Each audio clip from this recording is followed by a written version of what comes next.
Andrew O'Neill will go down as one of the great clutch hitters in team history. From 1997 to 2000, O'Neill became just the fourth Yankee ever to total 100 RBIs in 4 straight seasons.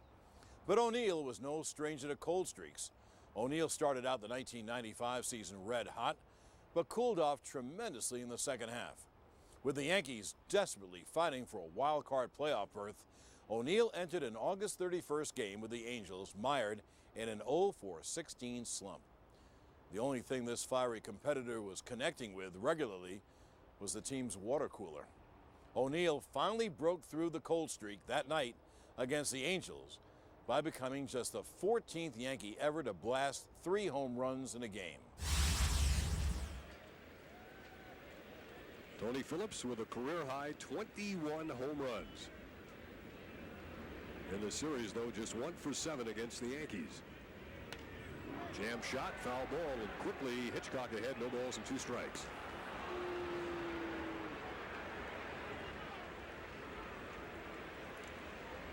Hitchcock has copied the style of John Wetland. You can see the warrior cap with the salt stains, the sweat stains. 1 ball, 2 strikes.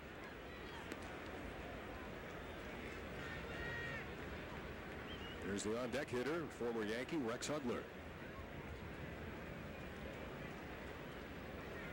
Mike Stanley is behind the plate. Early in the year, Jim Leyritz caught Sterling Hitchcock for the most part.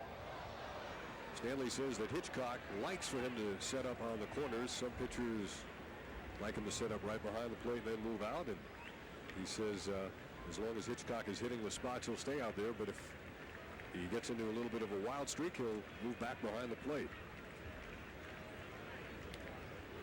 2-2 now to the leadoff man, Tony Phillips. The expectations for Hitchcock have been rather high, and yet you have to understand that he's only 24 years old. Seems like he's been around longer than that. Sure does. Dale Scott is the umpire behind the plate, and he rings up Tony Phillips. 1 batter, 1 complaint, and maybe we're in for another long night. The Yankees will have Gerald Williams, Bernie Williams, and Paul O'Neill in the outfield, and Randy Velarde at short with Pat Kelly and Don Mattingly. Mike Stanley behind the plate, Sterling on the mound. And interesting comparison in the third base positions tonight. The Yankees, the fewest errors in the major leagues at third base, thanks to the good work of Wade Boggs. And on those rare occasions when it hasn't been Wade, it's been Randy Velarde or maybe Russ Davis. But Boggs has been terrific at third base this year. Looked like he got the chest protector of Mike Stanley on the swing and a miss by Rex Hudler. 1 ball, 1 strike. Go back to that strikeout where Tony Phillips looked back at Dale Scott. And again, I was talking with Rod Carew and Chili Davis about that tonight. If you scout your umpires, Jim Joyce yesterday, Dale Scott tonight, are more apt to favor the pitcher. Not like Vic Voltaggio in Game 1. He was more of a hitter's umpire. That's as important to players knowing that going into the game as to know who's hitting and who's pitching. Got to know where the zone is, what you're going to get, what you won't get. Hudler stepped out as that piece of paper blew by the mound, and Sterling Hitchcock, who seemed to be unaware of it. Rex is still bothered by it. And now we'll get time as the first base umpire will become the groundskeeper for the moment. That's Jim McKeon, who rushes in and picks it up. He won't toss it to a fan, however. Oh, he tossed it toward the fans. 2-1 count to Hudler. In foul territory on the left side, Stanley comes back, but he'll have no play. Another beautiful night here at Yankee Stadium. Last night the winds were blowing from left to right. Tonight they're reversed as Jim Edmonds, the on-deck hitter, waits his turn. Much warmer tonight in the outfield straight away, but playing a little deeper. You see the gentle breeze and a beautiful night. The ball is apt to carry a little bit better on a night like tonight. Much more humid tonight. This pitch is hit in the air toward the left side. Boggs signals. And Boggs makes the catch in front of tonight's shortstop, Randy Velarde. Sterling Hitchcock has set down the first 2 California Angels, and now it'll be Jim Edmonds coming up.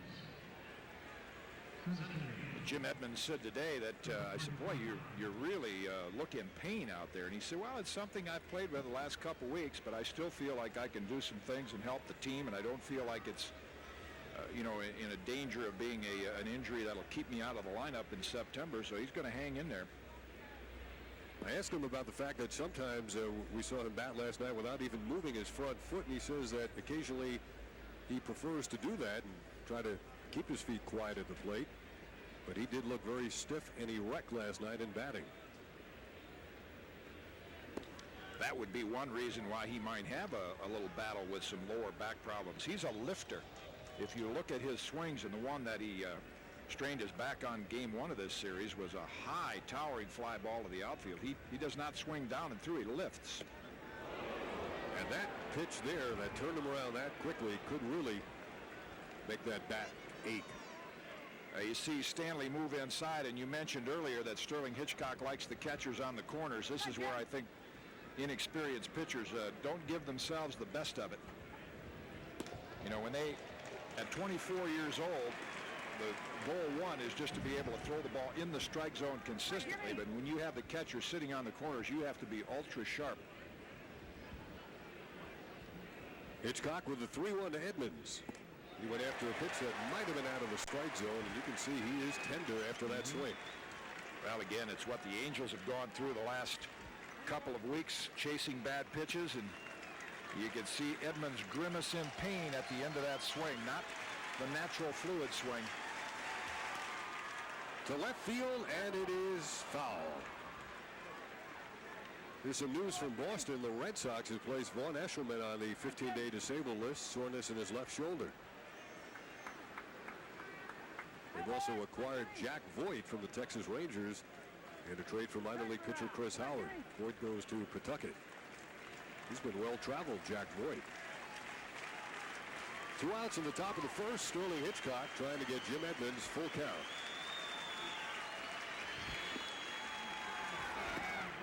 He loses him, and it's 2-out walk.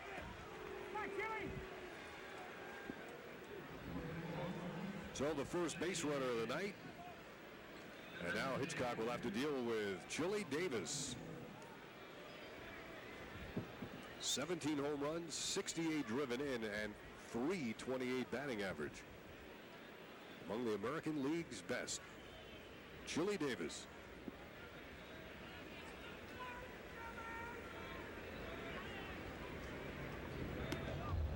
Mattingly is at first. I don't think Edmonds would be a threat to run with a bad back.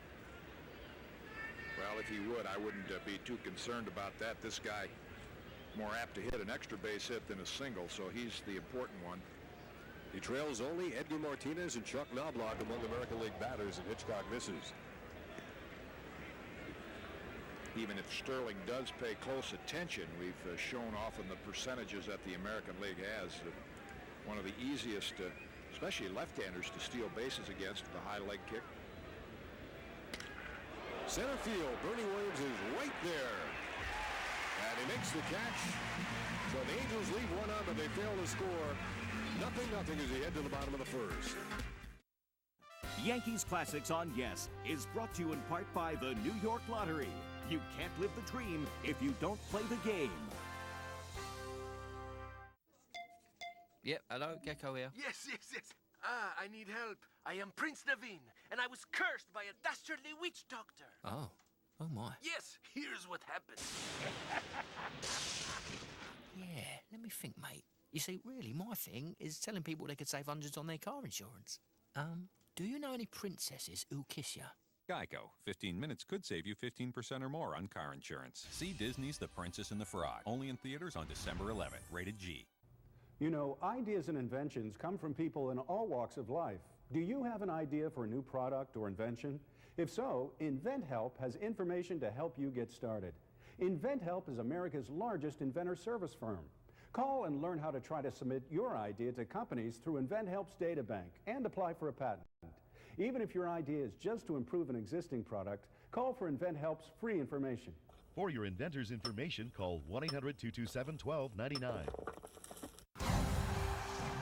Let's take a look at tonight's starting lineup right here on Yes.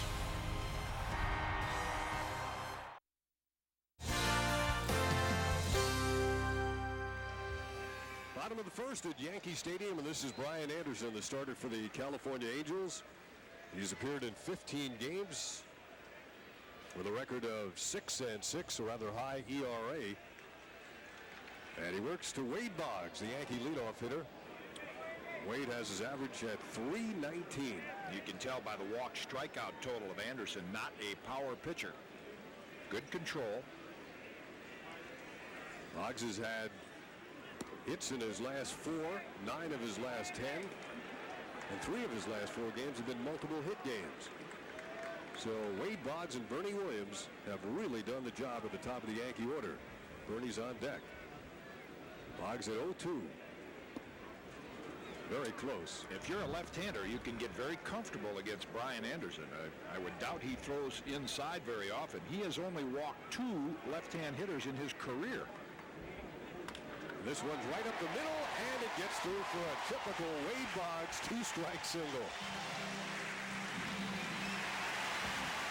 Tony Phillips, the third baseman, make more errors per opportunity than any team in the major leagues. Mentioned the Yankees have the best ratio. When you have left-hand pitchers on the mound like Anderson, you want a good third baseman. A lot of balls hit that direction. 1 out of every 14 hit to the third baseman becomes an error on this California team. By contrast, the Yankees, 1 out of every 42. So the Angels committing errors 3 times more frequently than the Yankees. You can see Edmonds shades Bernie Williams just a touch to right center field. Big gap in left center. Bernie with a 5-game hitting streak. And a move that had Boggs trapped for a moment. Well, he had 5 balks last year, Brian Anderson, and I think that's one of the things the umpires will watch closely. Boggs, an accurate throw, might have had trouble getting back. Brian Anderson with a very, very deceptive move to first base. The California Angels in the throes of their longest losing streak of the season, 5 games and 8 of 9. Bernie hits it well to left field. He's got another base hit. Darren Anderson up to replay it back in. And the Yankees have back-to-back singles by Boggs and Bernie to begin this game. Another hit right-handed. That's a good combination for the Yankees.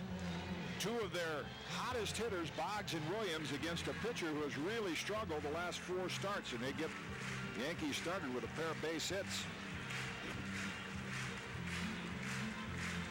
Bernie Williams came in hitting .315 from the right side, and he just picked up another base hit. Well, those are the hot players on the Yankees, and now here's Paul O'Neill, who has been ice cold. 0 for his last 16.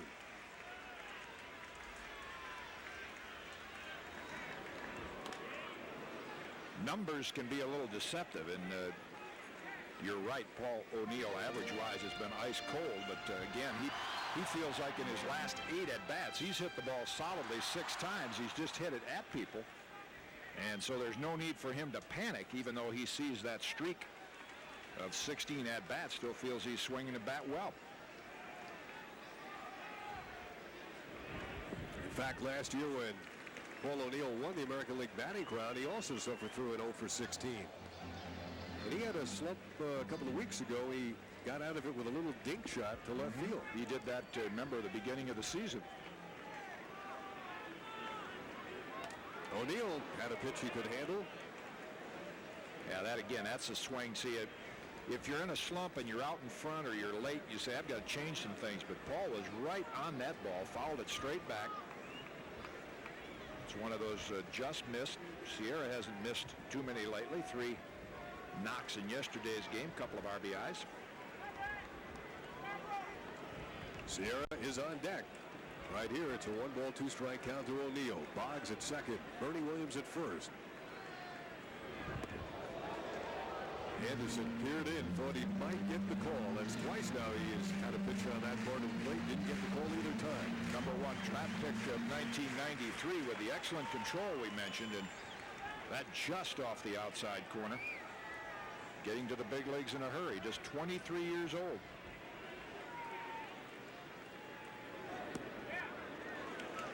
Oh, Another one that came perilously close in terms of Paul O'Neill's prolonging his at-bat.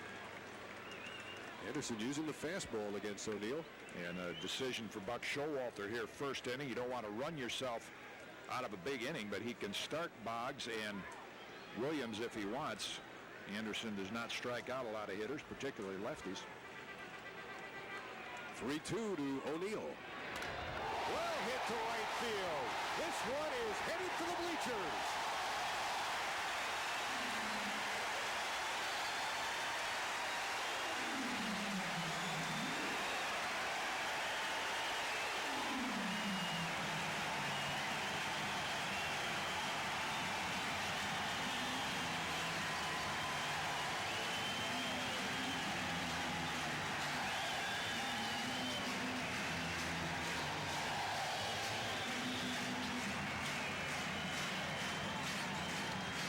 Paul O'Neill with his 17th home run of the year, and even though he hit a few balls hard during his 0 for 16, none was hit better than that. The third home run he's hit off Brian Anderson in the last 2 years. And after taking a couple close pitches, you can see Paul's head drop. He knew immediately. They had that nice, sweet feeling. Yeah, that was priority mail. That was airmail. 3-0 Yankees, and still nobody out. Sierra's hard shot with a broken bat, played by Anderson to first base.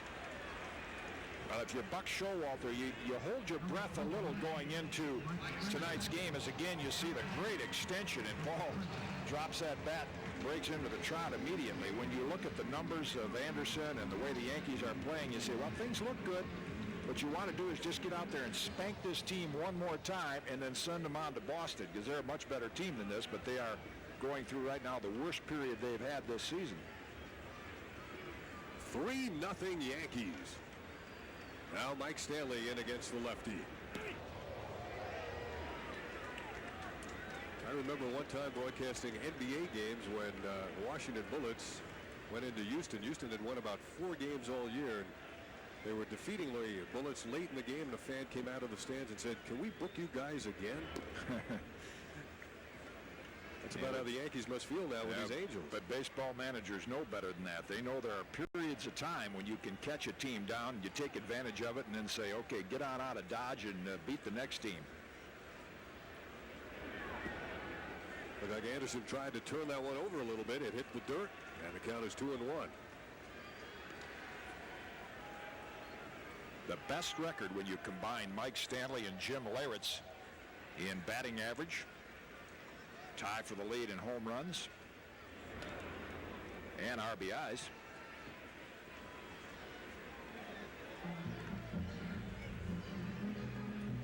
O'Neill, well, he didn't have to address the water cooler tonight in the dugout.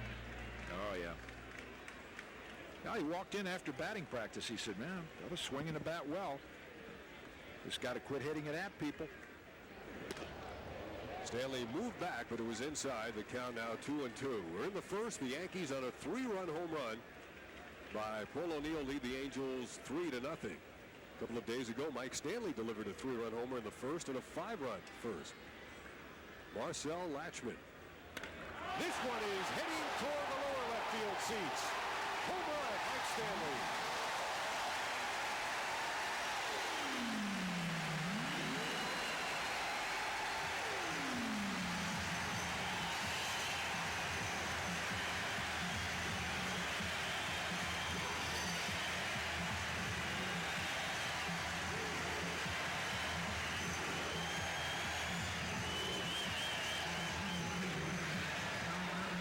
Stanley has now tied O'Neill with his 17th home run. Wow. Looks a little like the kind of production in baseball that Yankee fans thought they would see from the start of the season. Yes, they've had trouble with lefties, but not Mike Stanley. Boy, look at the great extension. What a great shot from our Royal Crown draft Colicam, and another look from center field. I mean, Mike hits a lot of them to right center, but that was one of those that got small in a hurry. As you see the arm extension. Well, you'd like to video that swing and show it to hitters. That was perfect. That was Rick down short to the ball and long through. Ooh, was it ever. Now they break that tie they were in with the Baltimore catchers for the most home runs. Already warm-up action. Mike Harkey, the big guy, is up in the bullpen for the Angels. Mattingly looks at the pitch down low, 1-1. Well, Marcel Latchman knew he was sending his number 5 starter to the mound, who had not been doing well lately, just hoping that that left-hander against the Yankee lineup would pay off. Ground ball to second. Rex Hudler throws out Don Mattingly. And that is the second out of the inning. Quite a baseball family as you look at Marcel Latchman. His younger brother Rene, of course, managing the Marlins, and he has his older brother Bill in the bullpen as the bullpen coach. That's the first time since the Boyers. Back when Kenny and Cloyd and Cleet were all involved as managers or coaches, that there have been 3 from one family in those positions in the major leagues. Gerald Williams, starting his 4th consecutive game, looks at a breaking pitch for a strike. Gerald is in left field. 2 for 10 on this homestand. 5 for his last 34. His eyes have to light up when he sees the lefties on the opposing team's rotation game after game after game. He's 4 for 7 lifetime against Anderson.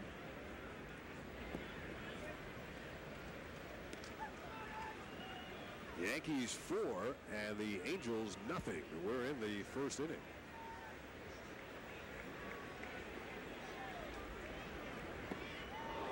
A little over anxious is Gerald. He hasn't seen a fastball yet. We obviously got a switch from the lineup that was presented before the game as Anderson throws that changeup. Velarde was in the 7th spot. Gerald Williams in the 8th. There's the fastball, and it's popped up. J.T. Snow giving way now to Rex Hudler. And Hudler makes the catch for the final out here of the first inning. People think that Honda is always the most fuel-efficient choice. Well, the Chevy Cobalt XFE has better highway mileage than a comparable Honda Civic. The Chevy Traverse has better mileage than a Honda Pilot. And Chevy Malibu has better mileage than Accord. Go figure. However, Honda does make something that we just can't compete with. It's self-propelled. There's never been more reasons to look at Chevy. This is Maya, and if she doesn't look too happy, she isn't. Maya, like many people, has too much credit card debt. How about you? Do you have $5, $10, $15, or even $25,000 or more in credit card debt? Are your creditors harassing you at all hours? Are you tired of going through life feeling like Maya? I'm Todd Cook, founder of 800 Credit Card Debt. Day in and day out, we help people just like Maya. Regular people who got in over their heads in credit card debt and want their lives back on track. At 800 Credit Card Debt, we'll help you find a payoff plan you can live with. One that could work with your creditors to eliminate penalties, lower your interest rates, and even reduce what you owe. Don't let the word bankruptcy enter your thoughts. Call us, because you can pay off your credit cards and still have money left over each month. And the best part is, you'll feel like yourself again. Maya did. Make the call today. Get rid of your credit card debt once and for all. Call 1-800-985-1528. It's a lifetime of dreams becoming reality. Blake Griffin. It's 2 great rivals becoming teammates. It's the desire to prove that zip codes may change, but attitude never does. It's learning where the new guy wants the ball. It's the feeling that you're right where you're supposed to be.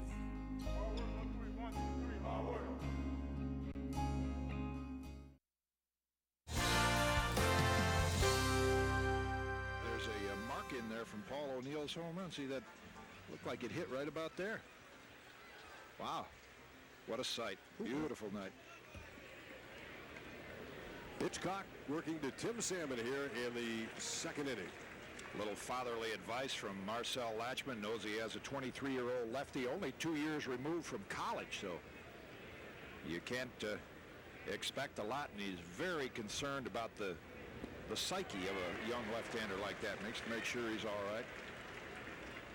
Tim Salmon with a swing and a miss at what might have been the splitter from Sterling Hitchcock.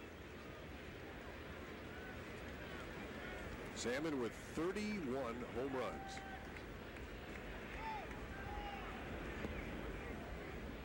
Had a chance to talk with Tim last night at the U.S. Open. At Flushing Meadows, he was out there along with his teammates, Mike Butcher and Sean Bosky, who's coming off the disabled list. Said he couldn't believe the speed of the ball and watching Boris Becker return that ball into such a small area. We were wondering before the game today around the batting cage what tennis players like that who are so accustomed to balls coming at them at high speeds,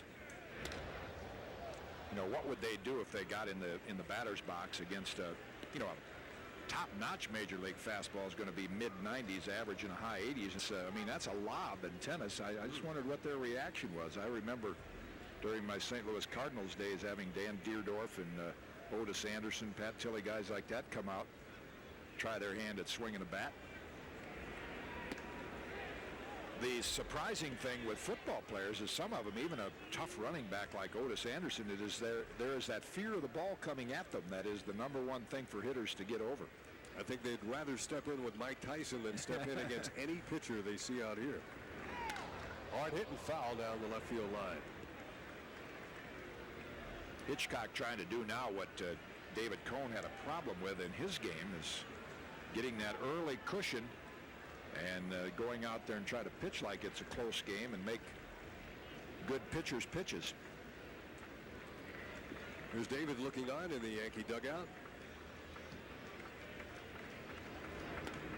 You can't just throw the ball over and let him hit it. Well, and I think those that saw the game were pretty aware of the difference in the strike zone from yesterday when Andy Pettit pitched and on Tuesday night when David Cone pitched.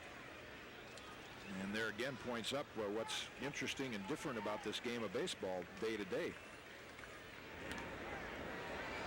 The starting pitcher and the home plate umpire are different every day, and that's why one team will win 12-1 one day and get shut out the next based on those two. Well-respected umpire right there, Jim Joyce. He's at third base tonight's game. Vic Voltaggio at second, and this pitch is hit toward the gap in left center field. That's a base hit as Gerald Williams comes over to cut it off and return it quickly to the infield. A leadoff single here for Tim Salmon in the second inning. So now we'll see if Sterling Hitchcock can settle down. Sometimes runners get on base, and that proves to be the unnerving of Sterling Hitchcock. A great at bat by Tim Salmon. Boy, 3-2 pitch, he fouled off a lot of tough ones and ends up with a base hit. Hit number one for the Angels. JT Snow with 19 home runs. He has driven in 86.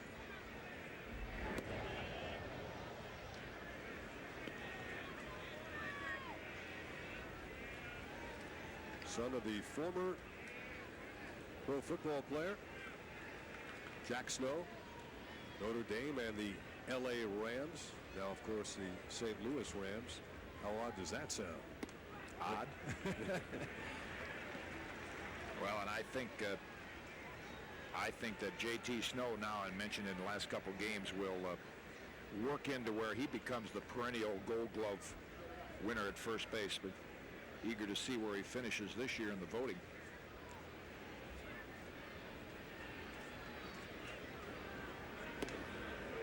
Good looking pitch by Sterling. Took a little bit off of it, had JT fooled. I think he was letting something in. Well, he's got Mike Stanley sitting on the outside corner, and he throws it right on target. See, from our angle now, that looked like it was a little off the edge, but we're a little to the right field side. And believe me, if they're close, you're going to get them from Dale Scott. Yankee infield looking for two against the man who's bounced into 11 double plays this year, JT Snow. Hitchcock got the ground ball, but no chance. 2 balls and 2 strikes.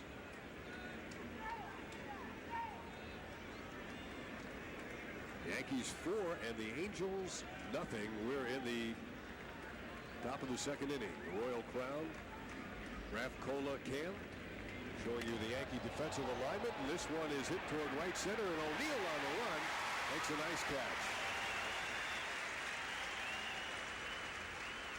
Well, you see Paul immediately look at Bernie Williams after that catch. This ball had some giddy up on it. Like a high breaking ball, and Paul had to reach for it, and after he caught it, he exchanged some words with Bernie Williams. Again, the hot conditions tonight, I think the ball's going to jump a little bit better than it has the last couple days.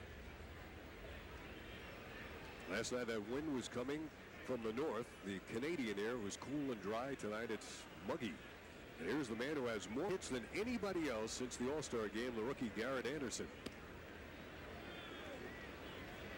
He also has a home run against Sterling Hitchcock, one of 3 lefties to take him out this year. Anderson's had a couple of problems in this series. One at the plate, one in the field, and one on the bases. Yeah, the one on the one at the plate was swinging at the first pitch off David Cohn that could have taken the Angels out of a bigger inning, and picked off yesterday by Andy Pettit, and a fly ball down the left field line by Boggs that he came up a little short on. In good company there with Gladden and Boggs. Luff of the start at first base against the long move to the plate of Sterling Hitchcock. Gladden is the man you said was a real loose spirit. Yeah, he was a very important part of those Minnesota championship teams. Fastball away is what Mike Stanley asked for, and that's what he got. 3-1 to Anderson. 1 out here in the second.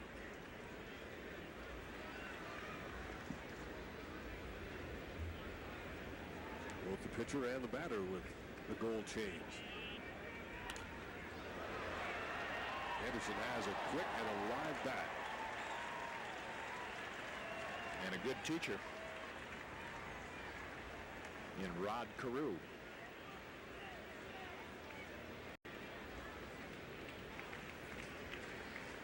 Rodney Klein will sit there and eye every at-bat very carefully.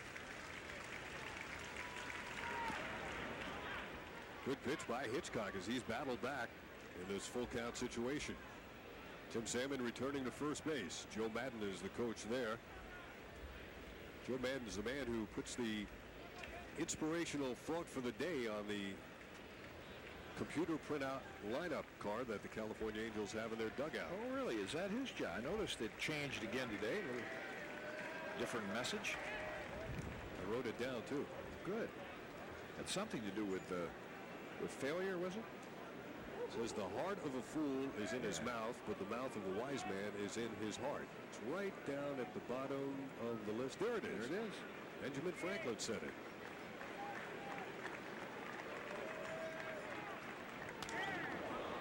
Short left field. Cutting on is Gerald. He's there to make the catch.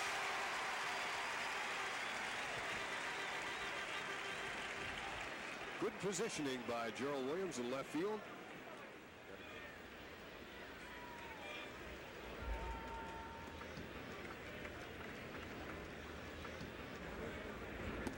Again, that's quite a contrast when thinking of Rod Carew, one of the greatest hitters this game has seen, who grew up right in this area, 151st in Amsterdam. And Rodney said, the first time I saw Yankee Stadium was when I came here as a player in 1967. You mean he never came as a youngster? Never saw a game here as a youngster. And Chili Davis saying the same thing.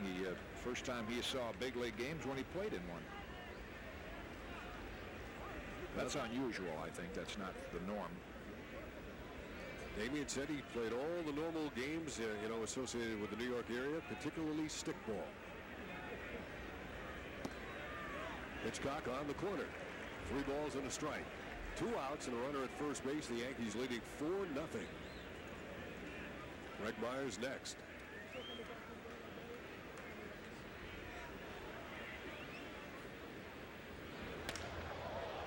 Right field and deep for O'Neill, but he has it lined up, and Paul one-hands as he reaches the track. And Sterling Hitchcock is done with the Angels in the second. It's still the Yankees 4, the Angels nothing. Time to celebrate. The Yankees are back on top. With a ticker tape parade for a 27th title. Join the network that knows the Bronx Bombers best as the world champion Yankees parade through the Canyon of Heroes in Manhattan. The Yankees 27th Championship Parade. Coverage starts this morning at 11, right here on Yes. Know that struggle to lift your neck and back with crunches? No more. Introducing Ab Rocket, the ab training secret that takes painful, boring ab exercises and makes them easy, fun, and effective. Just look at the results these people achieved in just 30 days with the Ab Rocket training program. With Ab Rocket, just sit and relax on the backrest and rock back. Your neck and back are supported on the contoured backrest while it provides resistance as you relax back, so you don't just fall backwards. Then, the resistance assists you with that difficult upward motion, giving you an easy liftoff. Plus, the soft cushion rollers on the backrest glide back and forth for an incredible massage. Today, Ab Rocket can be yours to try for 30 days for just $14.95, and we can ship it to you for free. You get the innovative Ab Rocket machine, the Blast Away the Calories meal plan, plus a 20-minute...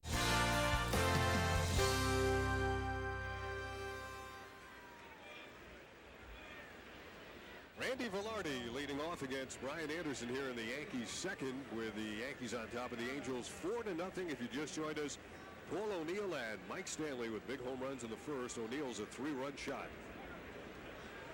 Velarde takes it for a strike. 1 ball, 1 strike. Randy has started the last 6 games at second and left at second, at short, at third, and tonight at short again. And that is down the left field line. Could be extra bases for Velarde, and he'll get to second as Garrett Anderson slips and falls. Stand-up double, Randy Velarde. Number 14 on the year.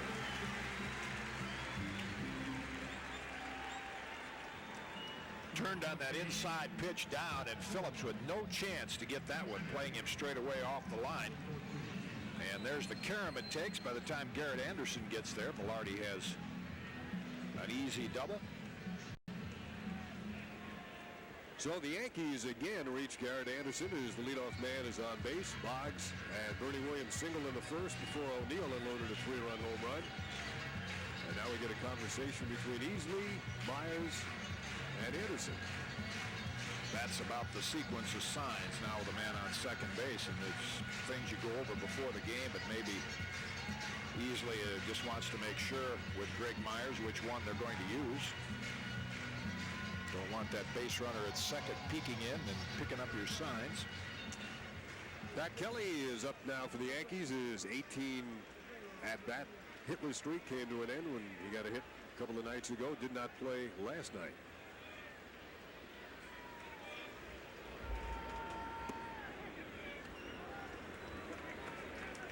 Pat Kelly has had a struggle at the plate since coming off the disabled list with his hand injury. Lifetime pretty good numbers against Brian Anderson.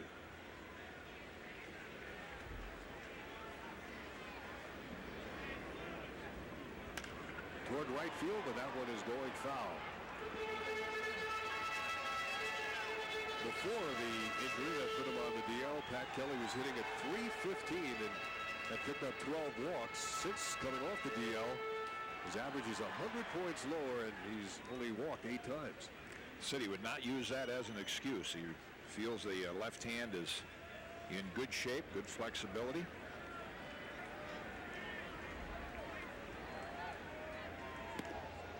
Anderson pitched him tight, and Kelly moved off the plate. The count is 1-2. We get word from Boston tonight that Randy Johnson did not feel right, loosening up against, getting set to pitch against the Red Sox, and was scratched from his start.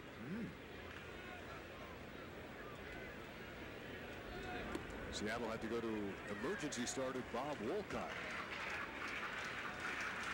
Concern for Lou Piniella because they had been monitoring Johnson since he hurt his shoulder off that mound in Milwaukee. 100 pitches after he missed to start, and he got up to about 100 1/4. So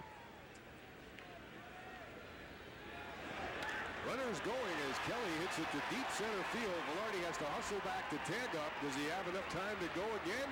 Here he comes. And a high relay throw and a low slide, and Velarde's in there. Randy Velarde had to go a long way just to get in position to tag up. Boy, Randy says timeout. I mean, let me catch my breath. Talk about the Olympics and running your own personal relay race. Here's Velarde where he starts. Now all the way there, now all the way back, now the tag up, bing, bing, bing. So that's, let's see, that's 91, 82, 70. Take about 15 off that.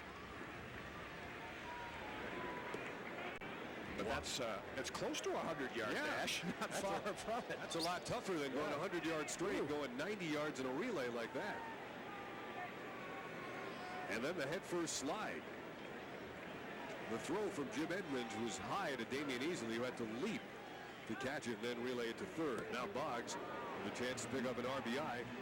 One out, no runner at third base. Nice reward for Pat Kelly because he drove that ball to deep center field, and it's not a wasted out. It's a productive one. Getting Velarde to third forces the Angels to bring that infield in a little.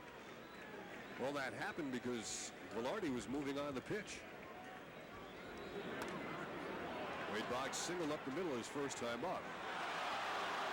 Well, even with the emergency starter, Bob Wolcott, the Mariners are leading the Red Sox 6-1 in the bottom of the third. Right here, it's the Yankees 4 and the Angels nothing.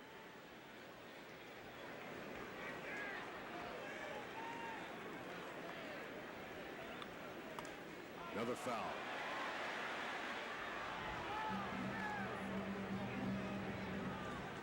Bernie Williams, he had a single his first time. What a race on the Yankee team for the home run leadership as well as the RBI crown.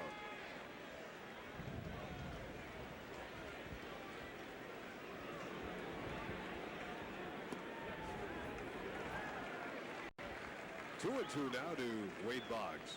Players say in spring training when certain hitters are off to a slow start, wait till the leaves turn brown and see where you stand. And some Yankee hitters piling up some numbers that could look very impressive when the leaves turn brown. Boggs swing and a miss against Anderson's high fastball.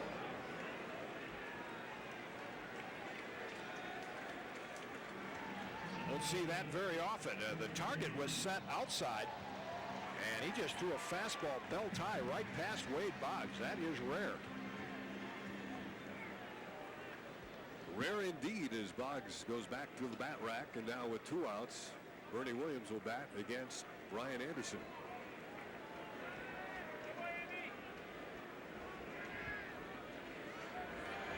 Bernie has driven in 67 this year. Mike Stanley now at 71, leading the Yankees. O'Neill also has 67 RBIs. Here he is on deck.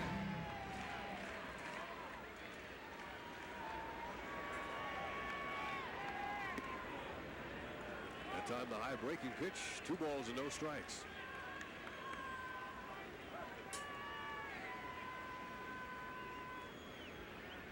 The Yankees trying to dispose of the California Angels by winning 3 straight before the Oakland A's arrive. Keeping the ball away from Bernie Williams, the count is 3-0. Looking for the hit sign. Paul O'Neill, left-hand hitter, up next. If Bernie were not in such a hot streak, he'd probably get the take. I think the way he's hitting right now, he gets a fastball in that zone that he likes, he'll turn it loose. He didn't get anything close to hit at, and Bernie Williams walks with 2 outs. Now runners will be at first and third, and Anderson will have to face O'Neill again.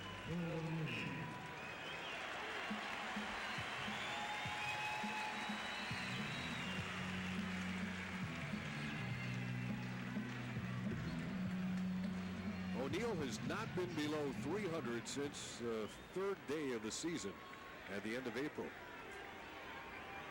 He was perilously close when the game began, coming in at 303, and then he unloaded the 3-run home run.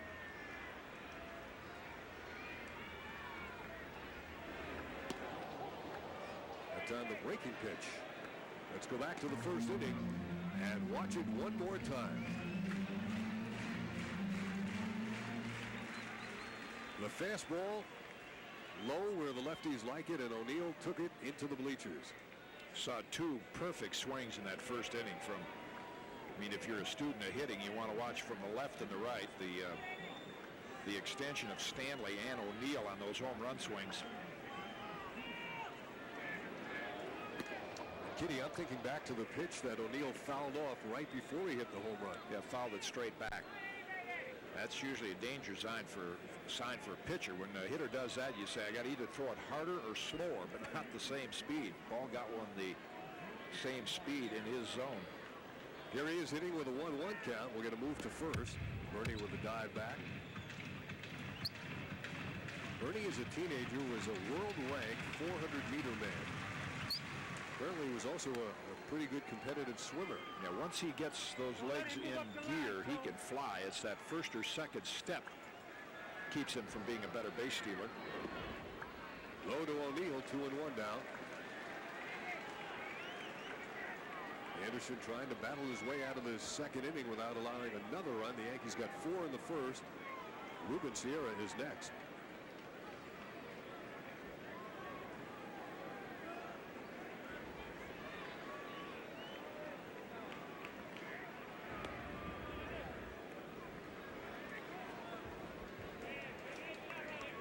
Look at those gaudy numbers that Paul has compiled against Anderson.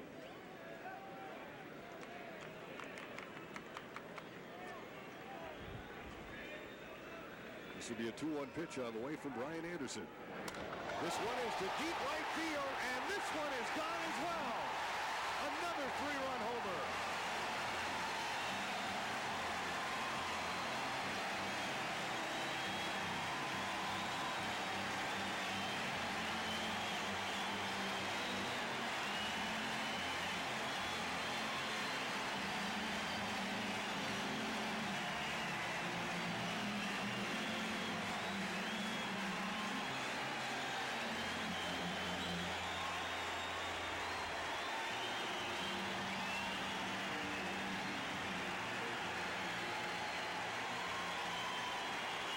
Fans might want to see him again. Absolutely. They want the curtain call, and it's getting louder.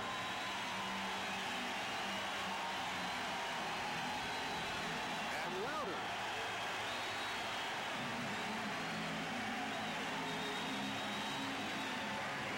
That's only going to give him a little way.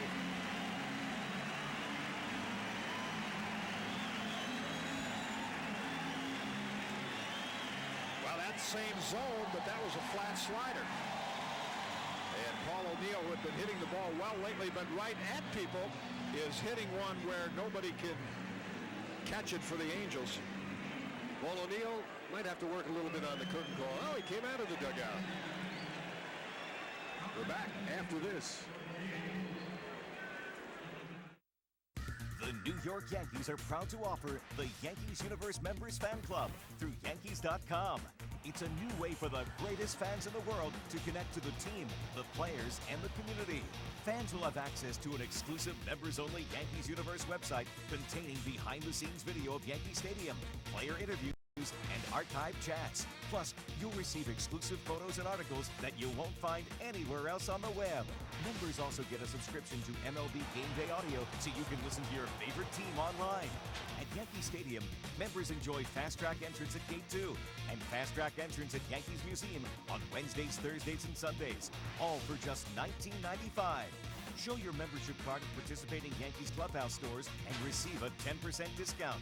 A portion of the proceeds goes to the Yankees Universe Fund at Memorial Sloan Kettering Cancer Center, benefiting pediatric cancer research. So join the Yankees Universe Fan Club today at Yankees.com. The Yankees have knocked Brian Anderson out of the game. Paul O'Neill actually has knocked him out with a pair of 3-run home runs here in the first 2 innings.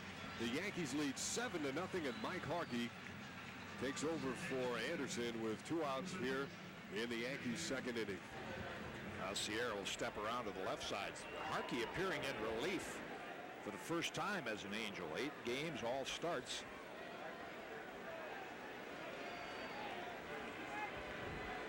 Sierra broke his bat on the only pitch he saw as he bounced back to the box. And Harkey starts out Sierra with a sharp pitch that looked like a hard splitter.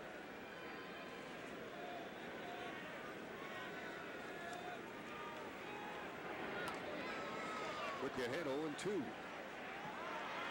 Paul O'Neill's got a pretty good start on player of the game. 6 RBIs in his first 2 at-bats. Well, he's got a good shot at duplicating Mike Stanley's 3 home run feat. And as much as players look at video, I'll guarantee you Brian Anderson's going to check the at-bats he's had with Paul O'Neill. 7 for 12 now, and O'Neill has hit 4 home runs, and that's lefty off lefty. Highly unusual. O'Neill or Sierra lifts one to straightaway center field, but Edmonds is there, and he makes the catch at the track.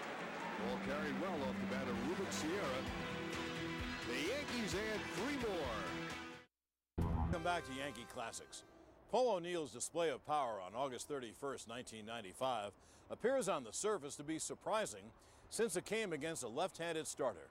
O'Neill had been much stronger against righties throughout his career, but a closer look reveals he had no problems with the Angels' Brian Anderson. O'Neill entered the game 5 for 10 with 2 homers off Anderson. He left hitting .583 with 4 homers off the Angels' lefty. When we return, we'll pick up the action in the top of the 3rd inning. Yep, hello, Gecko here. Yes. Yankees have a 7-0 lead, and this man, Paul O'Neill, has driven in 6 with a pair of 3-run home runs. And he's been using that leather in right field also. Last time I saw a performance like that by a left-hand hitter, we brought his name up last week. Jim Gentile for the Orioles back in 1961 hit grand slams in the 1st and 2nd inning. Paul came close to that. Well, he took care of anybody who was on base the first 2 times up. That he's got 7 more innings, or 6 if the Yankees keep this lead, to break his career high. 2 home runs, 6 ribbies. That's his best. Sterling Hitchcock's first pitch is lined into right field by the lefty Greg Myers. So it's a good night for the lefties against the lefties.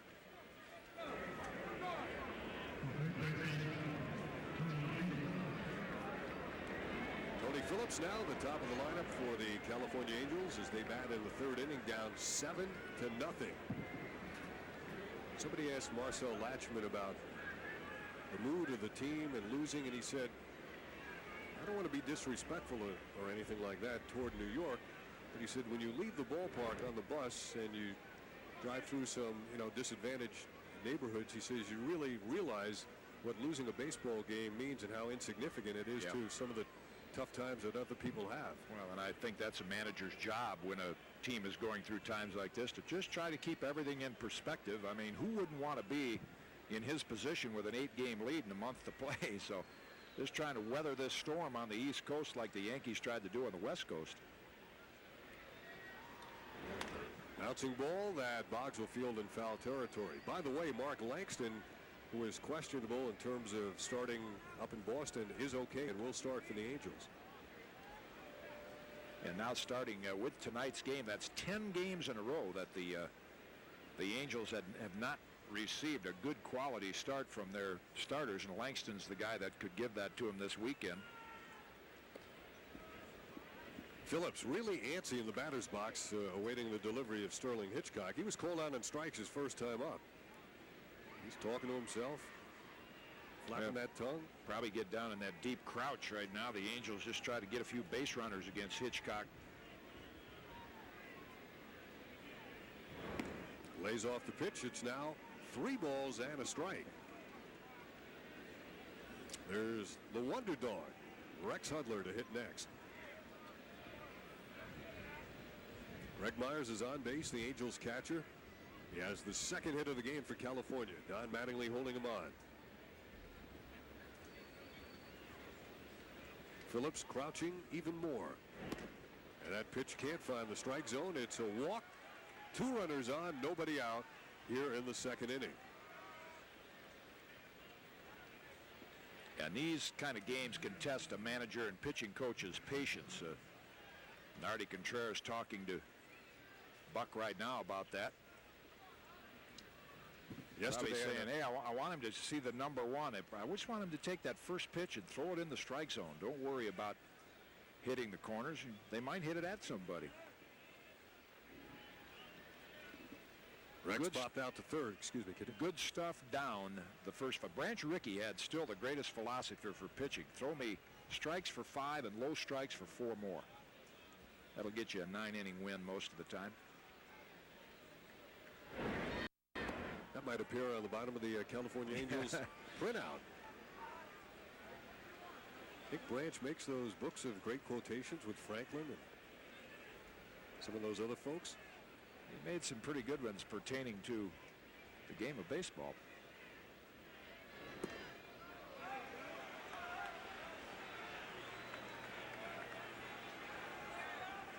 And that's going to bring Nardi Contreras out now for a visit with his still young left-hander Sterling Hitchcock. Yeah, this is where the sitting on the corners doesn't help him. And you know, if you had an umpire behind the plate that you thought was squeezing you, it'd be one thing, but that's not the case at all.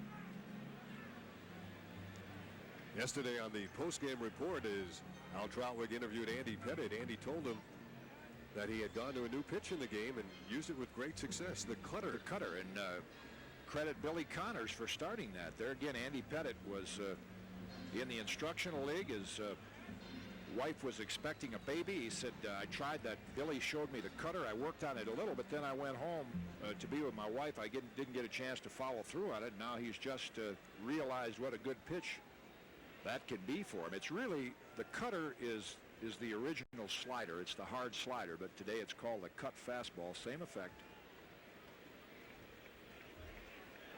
For those who've never been able to make a ball curve, I guess it requires less twist of the wrist than the traditional curveball, the cutter. The cutter, yeah, it's you're really just wiping over the side of the ball. It's just a little bit of an off-spin fastball.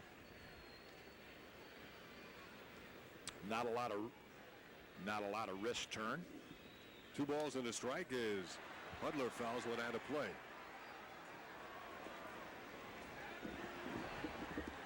Nardi on the phone, we would presume, to the bullpen.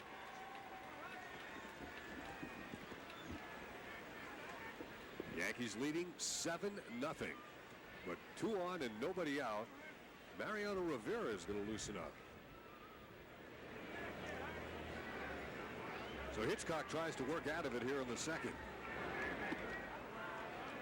Didn't look like he really got his arm extended on that delivery. Well, he's pitching defensively again, trying to make those perfect corner pitches and not really giving himself a chance to let the Angel hitters make some outs. Sterling is a pitch away from loading the bases with nobody out, which probably doesn't sit too well with Buck Showalter. Boy, he was able to turn on that one, Hudler was, and back to the phone goes Nardi Contreras.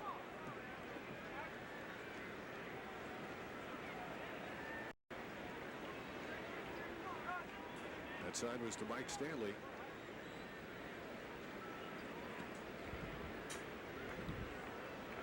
Hitchcock working hard here in the second.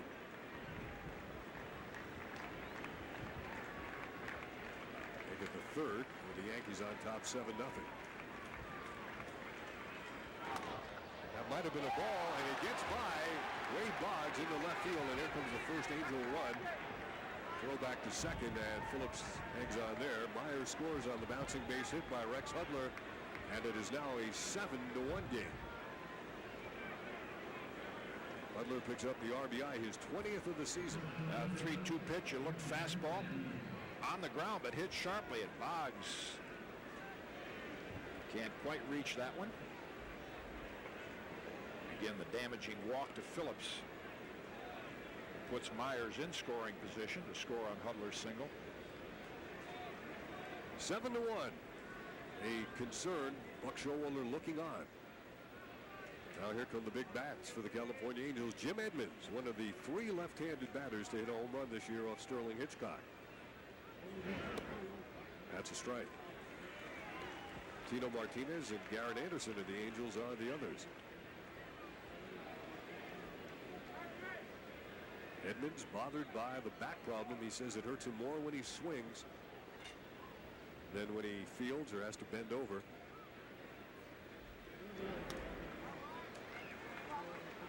Right below the number 2 on his uniform. That's where the problem area is.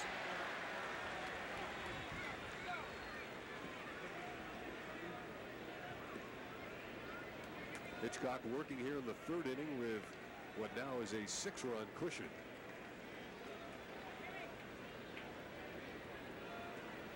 And as usual, he has his problems once runners get on base. Phillips at second, Hudler at first. Oh, boy. Not really what you need at this stage of the game is one of those. Fake move to second. And Buck's working on his grips now. Strike. Strike three to Jim Edmonds. Frozen at the plate. Got him with the fastball. Yeah, good three-pitch strikeout. Stuck it right on the outside edge. Almost like Edmonds might have been expecting a breaking ball. And that one stayed on the corner. Big out for Sterling. Out number one it is here in the third inning.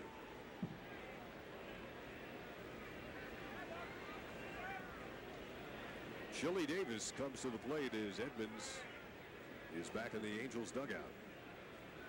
Breaking pitch on the ground to Kelly. He'll flip it to Velarde. The relay to first, and just like that, on back-to-back pitches, Sterling Hitchcock gets all 3 outs. Time to celebrate. The Yankees are back on top. With a ticker tape parade for a 27th title. Join the network that knows the Bronx Bombers best as the world champion Yankees parade through the Canyon of Heroes in Manhattan. The Yankees 27th Championship Parade. Coverage starts this morning at 11, right here on Yes. Do you suffer from the symptoms of acid reflux, heartburn, irritable bowel syndrome, or ulcers? If you answered yes, you're not alone. Over 129 million Americans do. Would you like an affordable, drug-free approach to maintaining good stomach health and reducing the acid in your stomach? It's called AlloCure, the first certified organic aloe juice dietary supplement, fast becoming an effective, drug-free, and affordable way to naturally soothe your digestive system, balance your stomach acidity, and promote healthy digestion. AlloCure is an all-natural solution that calms stomach acid and allows your body to heal itself. That's why I recommend it to my patients. Call now and you'll receive 2 bottles of AlloCure, our informative booklet, Aloe Vera, a key to good health, plus the AlloCure gel. You pay just shipping and handling. Call 1-800-454-1172. Call now. Know that struggle to lift your neck and back with crunches? No more. Introducing Ab Rocket, the ab training secret that takes painful, boring ab exercises and makes them easy, fun, and effective. Just look at the results these people achieved in just 30 days with the Ab Rocket training program. With Ab Rocket, just sit and relax on the backrest and rock back. Your neck and back are supported on the contoured backrest while it provides resistance as you relax back, so you don't just fall backwards. Then, the resistance assists you with that difficult upward motion, giving you an easy liftoff. Plus, the soft cushion rollers on the backrest glide back and forth for an incredible massage. Today, Ab Rocket can be yours to try for 30 days for just $14.95. And we can ship it to you for free. You get the innovative Ab Rocket machine, the Blast Away the Calories meal plan, plus a 20-minute fun rockin' cardio dance party to help you lose pounds and inches fast. Call now to take advantage of this amazing offer to try it for 30 days for just $14.95, and we'll even ship it to you for free. Call now.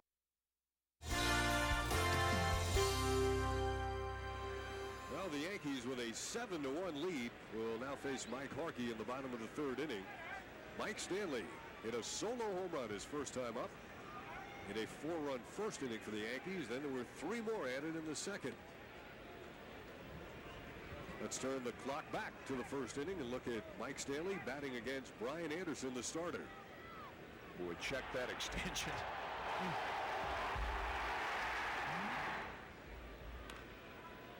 Now facing Mike Harkey in the third is the leadoff batter. Mike Harkey, a pitcher of great promise when you go back to the late 80s, 1987 draft. He pitched college ball at Cal State Fullerton and was drafted ahead of Jack McDowell, right behind Willie Banks. The Yankees saw him earlier in the year as a member of the Oakland A's.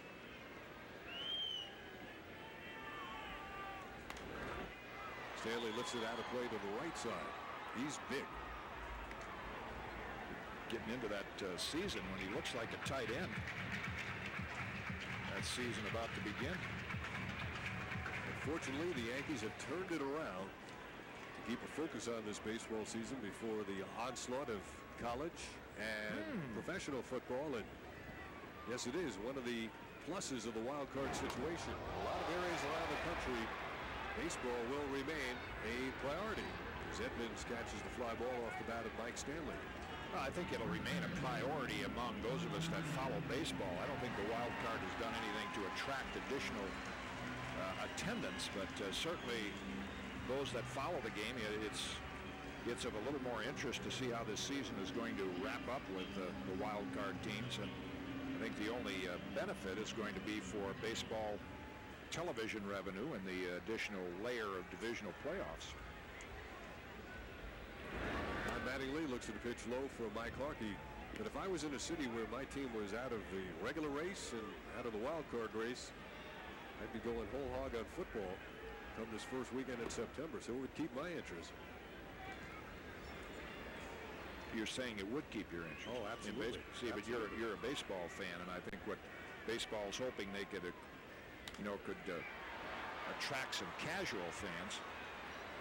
You got to keep the ones you have before you attract some others. As easily struggles to make that catch off the bat of Don Mattingly. I mean, baseball has done so many things wrong in the last year. Yeah. Well, I think he easily loses his footwork a little bit here, and still Damian puts that one away. I think the even more important than that might be to try to get back the ones they've lost. Don't know that the wild card is going to achieve that. I think a long-term agreement and a little more healing time it'll take. Well, you saw Don Fear yesterday. Did you get any indication of any progress? The only indication I get is that's going to be a long winter, and that's disappointing news for everyone. There's some behind-the-scenes meeting, nothing of substance. Owners will have one in a couple of weeks. This one's to center field. Edmonds coming hard with the bad back and all. He got the good jump and he made the catch. So Mike Harkey gets something very rare for the California Angels in this game, a 1-2-3 inning. Class, pass your test forward. See what happens when kids go to school with the flu? They can easily pass their germs to everyone in the classroom. To keep them healthy, make sure kids get the seasonal flu vaccine right now and novel H1N1 vaccine when it's available. If they're sick, keep them home and teach them to wash their hands often or use hand sanitizer to reduce the spread of germs. A message from your state and local health departments to know what to do about the flu. They are players who created a legacy. 1,000 years from now, they still talk about Babe Ruth. And performers who continue the tradition. Alex Rodriguez has made Major League Baseball history. They are heroes celebrated by generations. The luckiest man on the face of the earth. From moments etched in time. The Yankees are champions of baseball. All proudly displayed in the hallowed halls of Yankeeography. Only on Yes.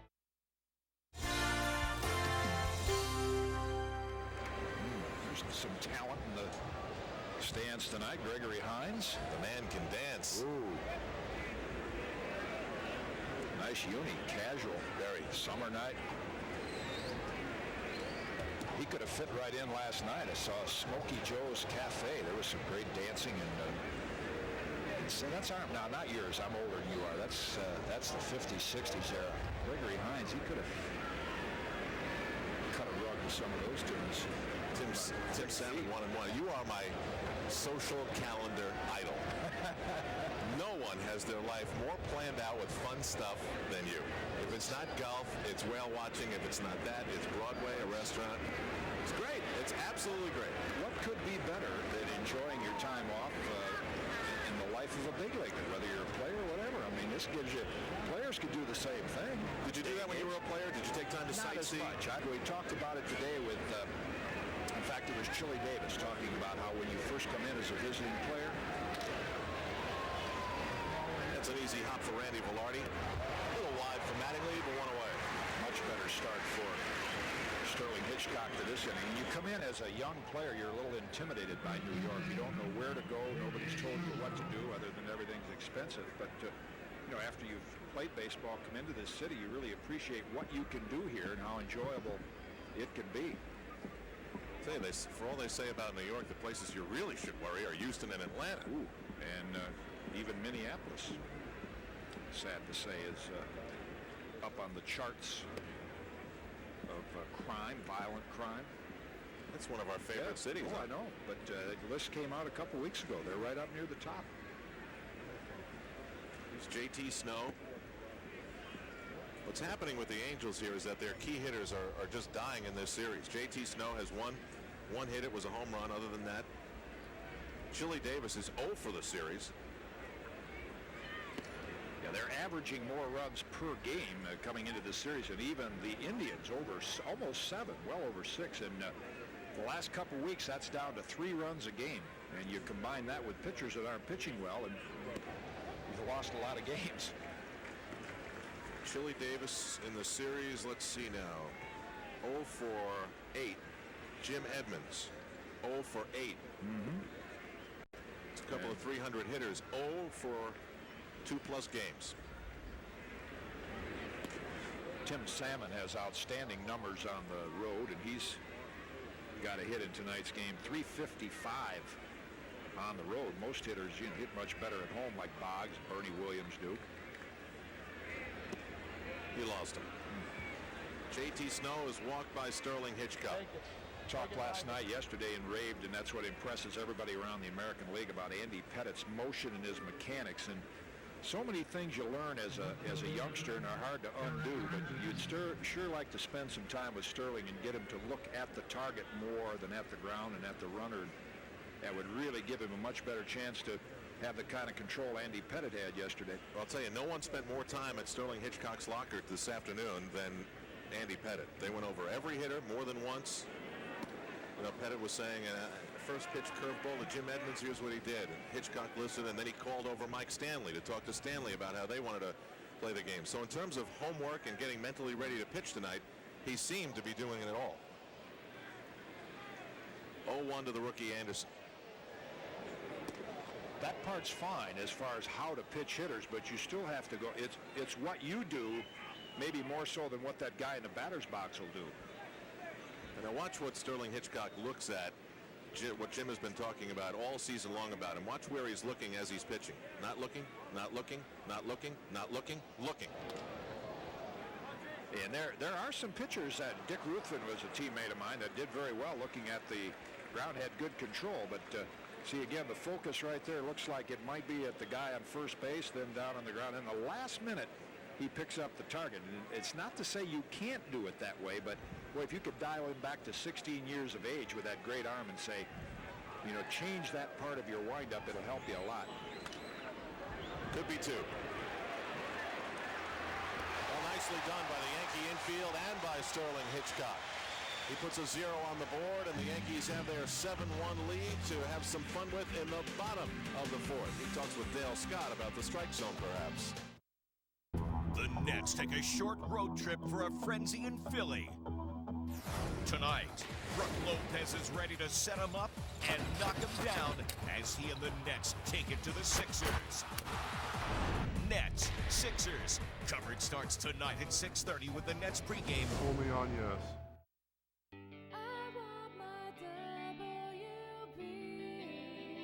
See the driver starting up a new day.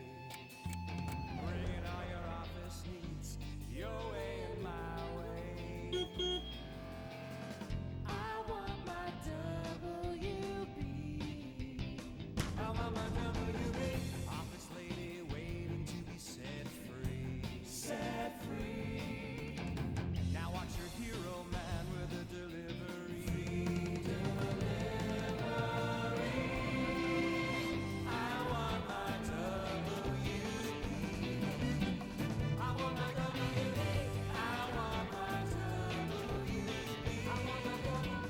I want my WB. Low prices, free delivery.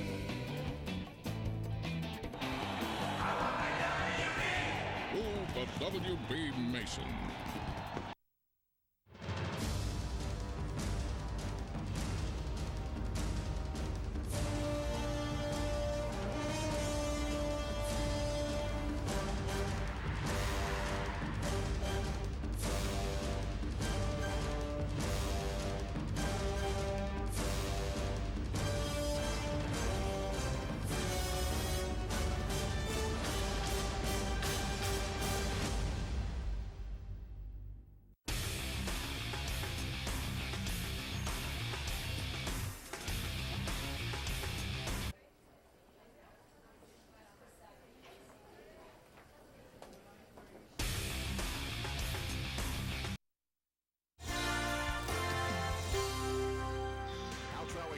Dave Cohen back next inning. Yankees leading by the score of 7-1 over the California Angels. Mike Harkey relieving Brian Anderson, who was bombed.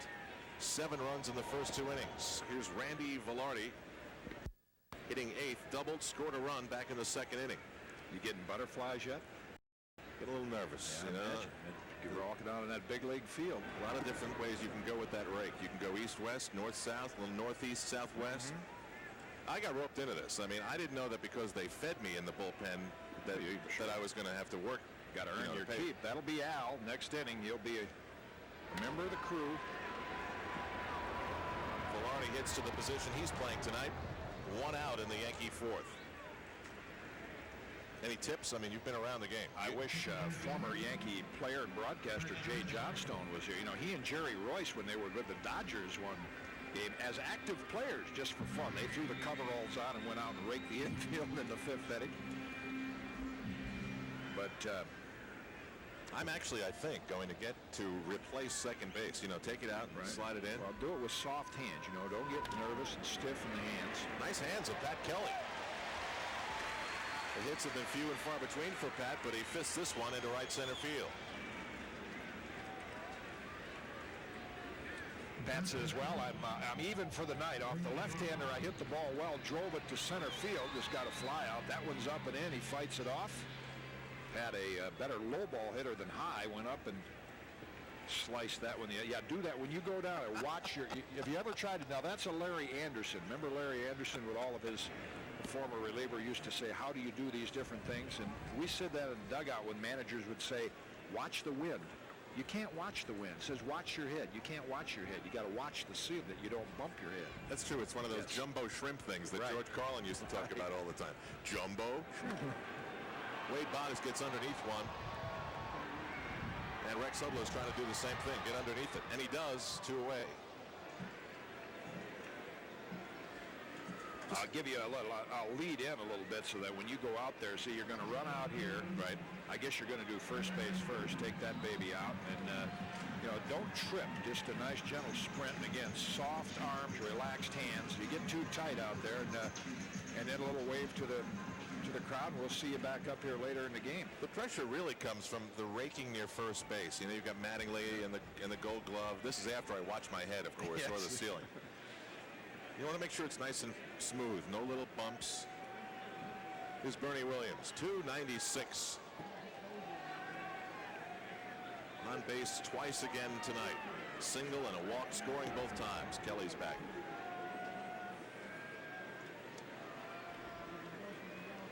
You have to admit, though, the tomatoes and mozzarella was... Boy, I was envious watching you dine out there with the Bob Wilkinson and his crew. One's a little closer on the shoelaces of Pat Kelly. 2 outs, Yankee 4th. 2 home runs in the game for Paul O'Neill. 17th and 18th of the season. Mike Stanley joined him with a round trip of his own.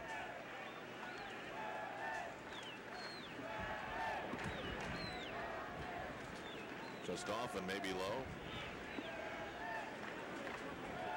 At least we still don't know if it's ever going to rain again. Been a long time predicted for some showers tonight. Really? Yeah, according to the one of the New York papers. Bernie Williams to Hudler. And a nice easy inning for Mike Harkey. Good luck to you. Thanks very much. I'm going to go get ready. I just wish they weren't wearing shorts. I can't wait to see those wheels. It's a school with a time-honored tradition and a reputation for success. This season, Yale on Yes returns to showcase a proud football program out to reclaim gridiron glory. Tomorrow at 1, it's a Bears versus Bulldogs battle at the Bowl when Brown comes to town to take on Yale. Yale on Yes, it's why you watch. Are drafty doors and windows forcing you to crank up the heat? 30% of your energy bill is literally flying out the door. Introducing Twin Draft Guard, the double-sided insulating miracle that's guaranteed to create an airtight seal. It's twice as effective because it seals air from both sides of the door. We used a hairdryer to show you how air seeps under the door. Install the Twin Draft Guard to create an airtight seal. nothing gets through. Patented Twin Draft Guard is so easy to install. Just slide it onto any door. It's that simple. Twin Draft Guard adjusts to any door or window. Cut the inserts to the length you need. Slip them into the cover and slide onto the door. And close the door for a draft-proof seal. Door snakes need constant adjustment. What a pain. But Twin Draft Guard moves with the door. Twin Draft Guard seals almost any door gap on any floor, wood, tile, linoleum, and it easily glides on carpet. It works on windows too.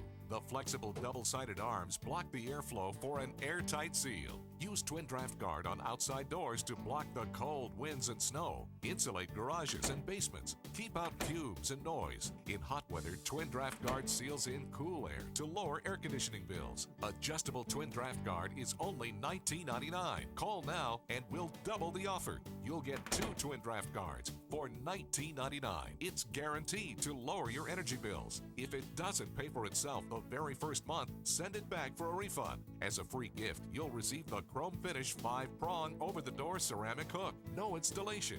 Just slip it on any door for coats, accessories, and more. It's a $30 value free. 2 Twin Draft Guards and ceramic over-the-door hook, all just $19.99. Call now. Begin saving on your energy bills now. Call 1-800-715-8205 or go to twindraftguard.com. You'll get 2 double-sided Twin Draft Guards and the free over-the-door hanger for $19.99. Call 1-800-715-8205 or go to twindraftguard.com.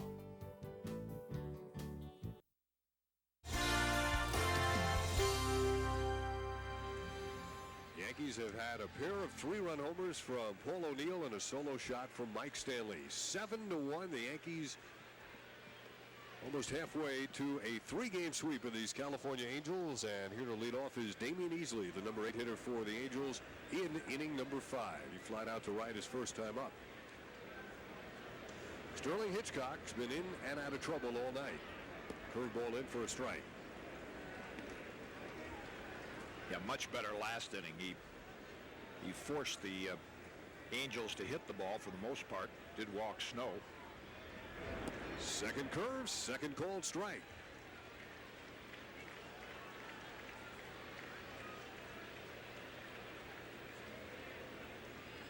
Hitchcock looking it for his sign. And then looking to the ground. And a third curveball, and Kelly from the outfield grass is thrown offline, but in time on the stretch by Don Mattingly. Nice play by Pat Kelly. That ball's hit sharply. Note how quickly he throws the ball. He has had some difficulty as a second baseman in the past, like Steve Sachs, who played here briefly, have had. And so he doesn't take a lot of time. He figures unloaded in a hurry, headed toward Don Mattingly. You've got a good man there on the receiving end. But a good play getting to the ball. Kelly gets it done, 1 away, and now the number 9 hitter is Greg Myers. He's single in the 3rd inning. Hitchcock finding his spots. See, with the windup, he does the same thing. So it's not that he's not capable of throwing strikes with that motion. In fact, early in the year, he was one of the best pitchers in the American League at getting 1, 2, 3 innings. Despite all his difficulties, he still has allowed far fewer hits than innings pitched. It's when he puts those people on base that bad things happen to Sterling Hitchcock. Well, the Yankees are in a great position to have 2 former Cy Young Award winners in Jack McDowell and David Cone, and then 2 young left-handers like Pettit and Hitchcock to develop. A lot of organizations like to have that. Nice curveball there, and Myers missed it. And there's Scott Kamenicki, who's reestablished himself in the starting rotation, and then there's a guy named Melito Perez. Yeah, the potential and the ability is there, no question about that. The performance hasn't been there all year. Stanley moved outside. This ball hit to third. Boggs moving to his right. Now the strong throw to Mattingly for the second out. No, we haven't seen much of Darryl Strawberry in the game, so when Darryl's out for batting practice, he puts on quite a show. Now, in batting practice today, Darryl hit 1 home run right around there, about 15 feet in front of the ladder, and his other one was up a little bit, if we can pan a little bit to the right, in the upper deck, and it was right in this entranceway right there. Yeah, he's been impressive in those batting practice sessions, but Unfortunately for Darrell, the Yankees have not seen enough right-hand pitching to get him the necessary at-bats. And right now, with Sierra DHing, it'd be tough to break into that lineup. That was a jam shot, but it found its way into right field for a two-out single off the bat of Tony Phillips here in the 5th inning. So Hitchcock still has not had a true 1-2-3 inning as Phillips reaches with a 4th hit of the night for the California Angels. If you've just joined us, you missed a couple of home runs by Paul O'Neill, 3-run shots and a Mike Stanley solo home run, but you're in time to catch Al Troutwig on the base paths with a ground crew. That's coming up. Rex Hudler takes a fastball for a strike. I can feel the tension building. Al was getting all sorts of tips as he left the booth.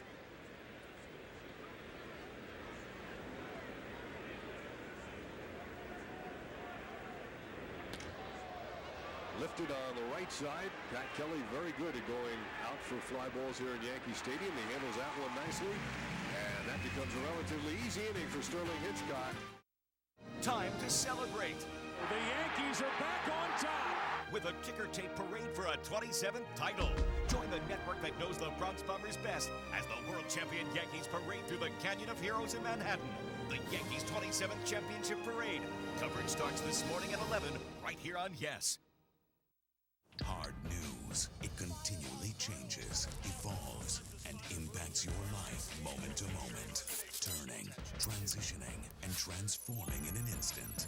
Because in news, there is no constant other than one team constantly covers the news best. Breaking news now on Fox News Channel.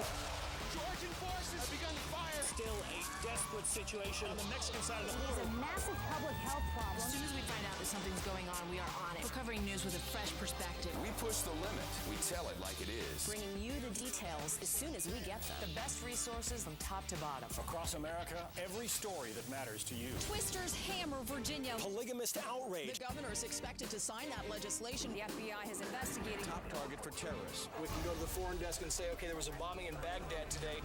When are we going to see pictures? They're firing tear gas. Right on the fence with Israel and Gaza. This is an Italian warship. Missiles and rockets. Rome, London, Baghdad, Jerusalem. Constant contact with all the bureaus around the world. The most comprehensive political coverage, bar none. We show you things that you won't see anyplace else. The best political analysis on television. President Obama made a personal appeal. There are 3 votes unknown. Voters' wrath at the ballot box. Fox News has every angle covered. No agenda, no preconceived notions. It's more important now than ever that you get fair and balanced coverage. Getting the facts, getting the truth. Fox News Channel, where America turns for hard news and real reporting.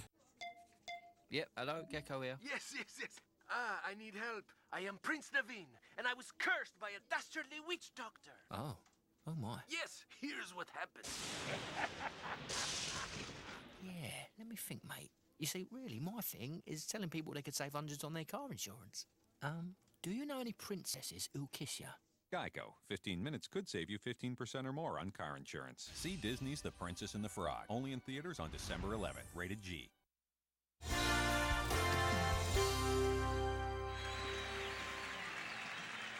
Paul O'Neill leading off for the Yankees in the bottom of the 5th inning. He has been up twice. He has hit a pair of 3-run home runs. He bats here with nobody on base against Mike Harkey. Paul O'Neill has never had a 3-home-run game in his career. He got the first 2 off the lefty.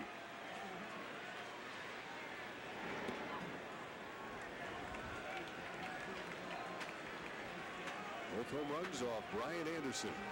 Now Mike Harkey, who has stymied the Yankees since he's come on in relief. 7-1 Yankees. Lifted, foul, out of play.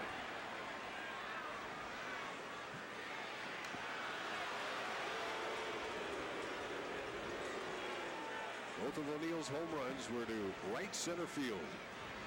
One made it into the bleachers, one went into the old bullpen.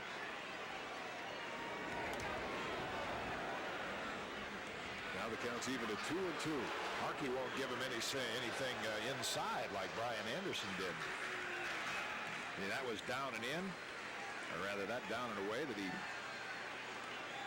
fouled off to the left side. O'Neill was 0 for 16 when this game began.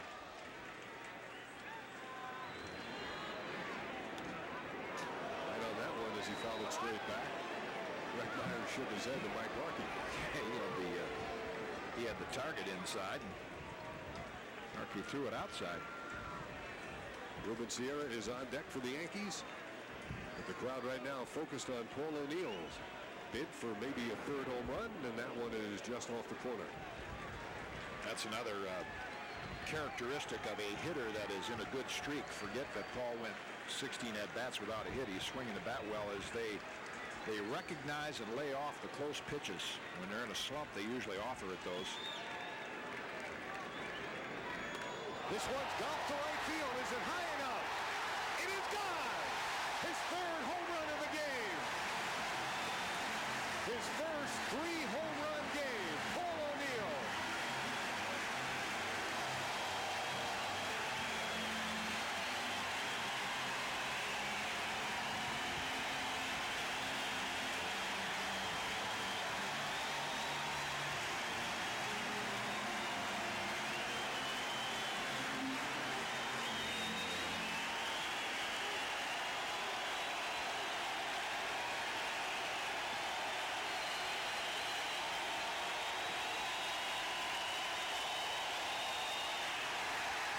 Big smile from O'Neill as Sierra comes up with a base hit to right field.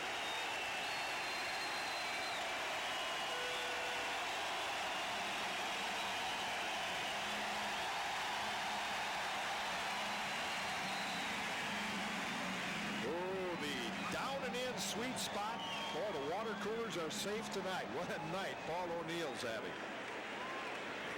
Laid off that close pitch on 2-2 and got the low one on 3-2. And where are those guys in right field with the banners? With the banners, they're not here tonight. Where are the targets? Mike Stanley hit a solo homer his first time up. Right back up the middle. That's a base hit. Sierra will stop at second. So much for Mike Harkey stymieing the Yankees. Stanley gets his second hit of the game. You know what's surprising now in all of this? 10 hits, 8 runs, and you don't suggest hitting anybody or starting a beanball war, but nobody has been pushed off the plate or any inside pitches. I mean, Yankee hitters just so comfortable. That was more of a line drive that Paul hit. Had to wait a little longer to see if that made it out.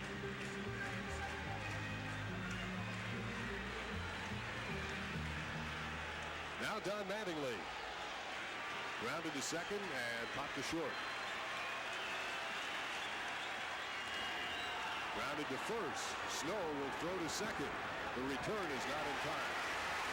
Mike Harkey was covering, but Mattingly had beaten it out. JT Snow, one of the best throwing first basemen.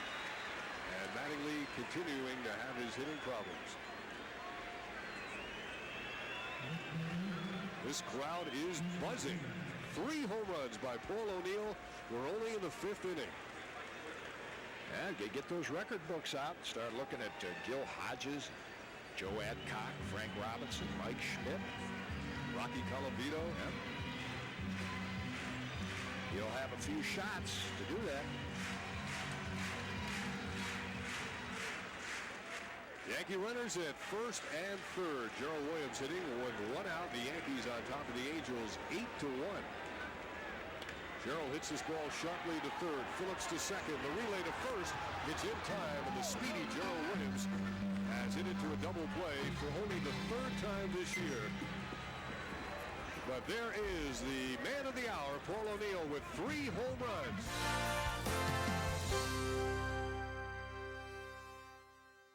I'm Roger Teeter.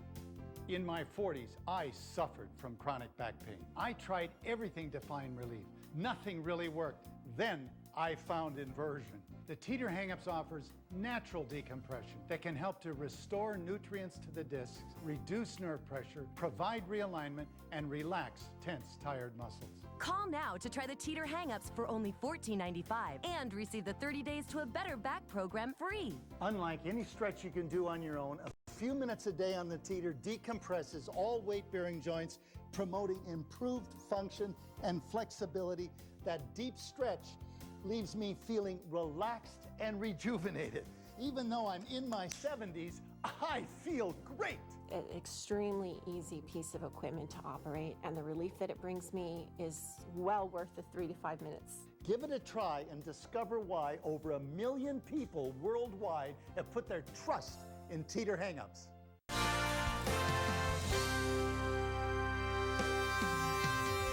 I hope you're enjoying Paul O'Neill's glorious performance against the Angels in 1995. Ironically, O'Neill always lamented being a line drive hitter. He wanted to be a true slugger. But early in his career, when he went for home runs, he usually ended up making out. Once he joined the Yanks in 1993, he learned to use the whole field and became a 300 hitter for the next 6 seasons, including an American League batting crown at .359 in 1994. This night, though, the right field seats were just a line drive away. This will be a 2-1 pitch on the way from Brian Anderson. This one is to deep right field, and this one is gone as well. Another 3-run homer. When we come back, we'll pick up the action in the top of the 6th.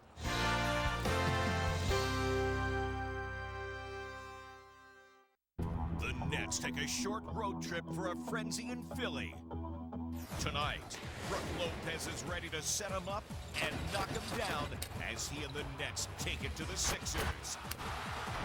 Nets, Sixers. Coverage starts tonight at 6:30 with the Nets pregame. Only on yes. It can happen anywhere on the court. And the steals leader does it again. At the rim. Josh Smith right down Main Street. In the paint. Vicious block shot. Oh, goodness. Behind the three-point line. Allen over Noah. Even behind the basket. What a pass. I mean, what a pass from Darren Williams. No matter where it happens, For 3 for the win. Yes. there's only one way to describe it. This is Maya, and if she doesn't look too happy, she isn't. Maya, like many people, has too much credit card debt. How about you? Do you have $5, $10, $15, or even $25,000 or more in credit card debt? Are your creditors harassing you at all hours? Are you tired of going through life feeling like Maya?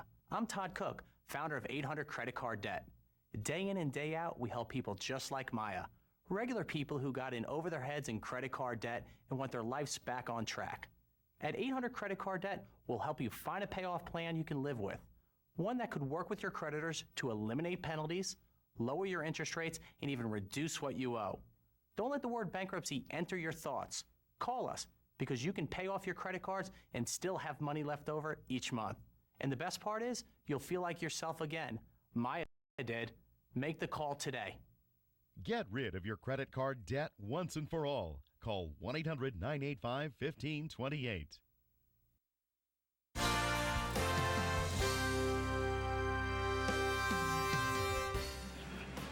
Oh, what a night at the stadium. Top of the 6th inning. It's been all Paul O'Neill. And a little touch from Mike Stanley and Sterling Hitchcock. Jim Edmonds will lead off the Angels' 6th. 3 home runs, the first 3-homer game in Paul O'Neill's career.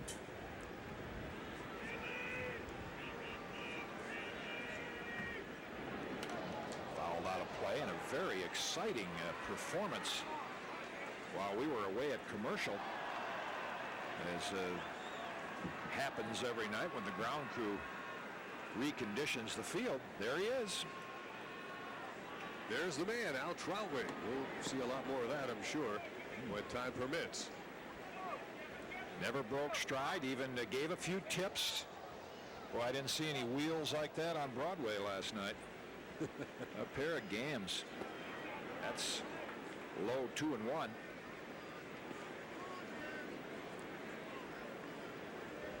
Look at that. And we'll work on his trot a little bit. And after all the advice, what the sign says, watch your head. What's the one thing he did? It's outside now. Hitchcock falls behind Edmonds 3-1. Hitchcock now over 100 pitches in the game.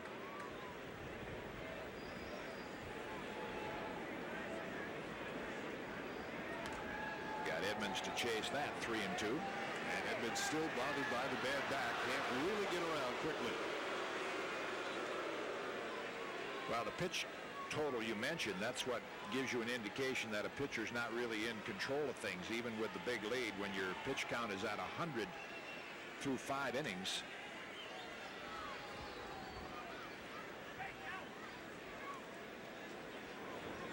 Nardi and Buck look on. In the air to short left, Williams on. That's where that speed in left field in Yankee Stadium pays off. He makes the grab, 1 down.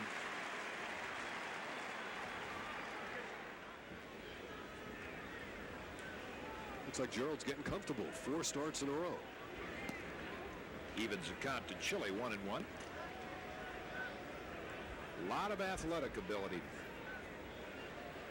And the Yankees found out when they acquired Sierra, Darryl Strawberry was signed, Paul O'Neill tried to play there, how valuable it is to have someone with some speed out there.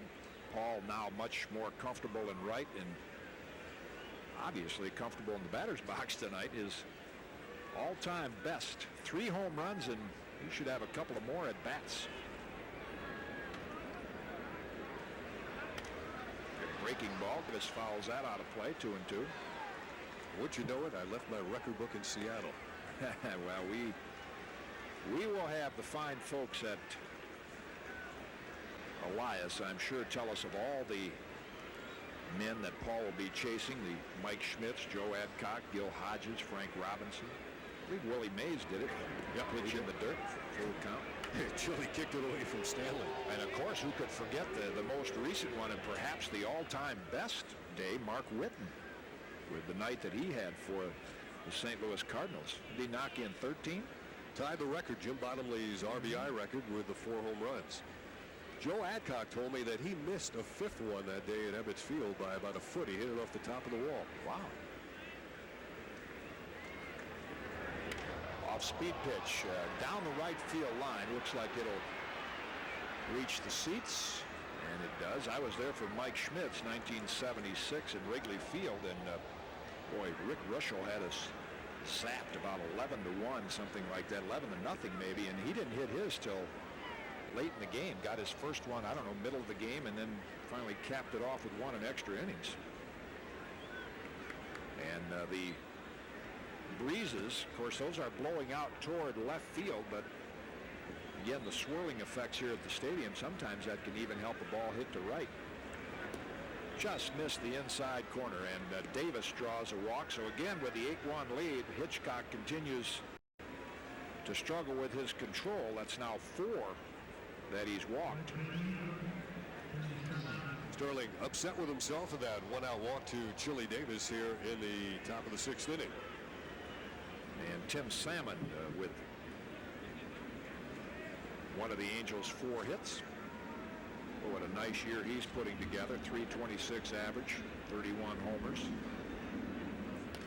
Good swing, fouled straight back. The Angels could well have 4 men to drive in over 100 runs. They almost certainly will have 4 men to go over 20 home runs. Phillips, Edmonds, Salmon already there. Davis and J.T. Snow closing in. That's in on the hands, 0-2. Anderson's got 13. This is one of the good guys in the game, Tim Salmon. Always a big smile, very talkative, durable player.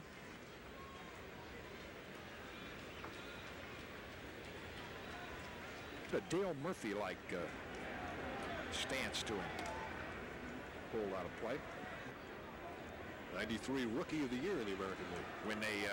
When they teach you posture in swinging a golf club, and it's not a lot different in baseball, as you see the posture of a lot of good hitters with the erect stance and the rear end sticking out, and you see Tim Salmon has that ripped. Wow. Gerald Williams there to cut it off, and Salmon has his 2nd hit of the game.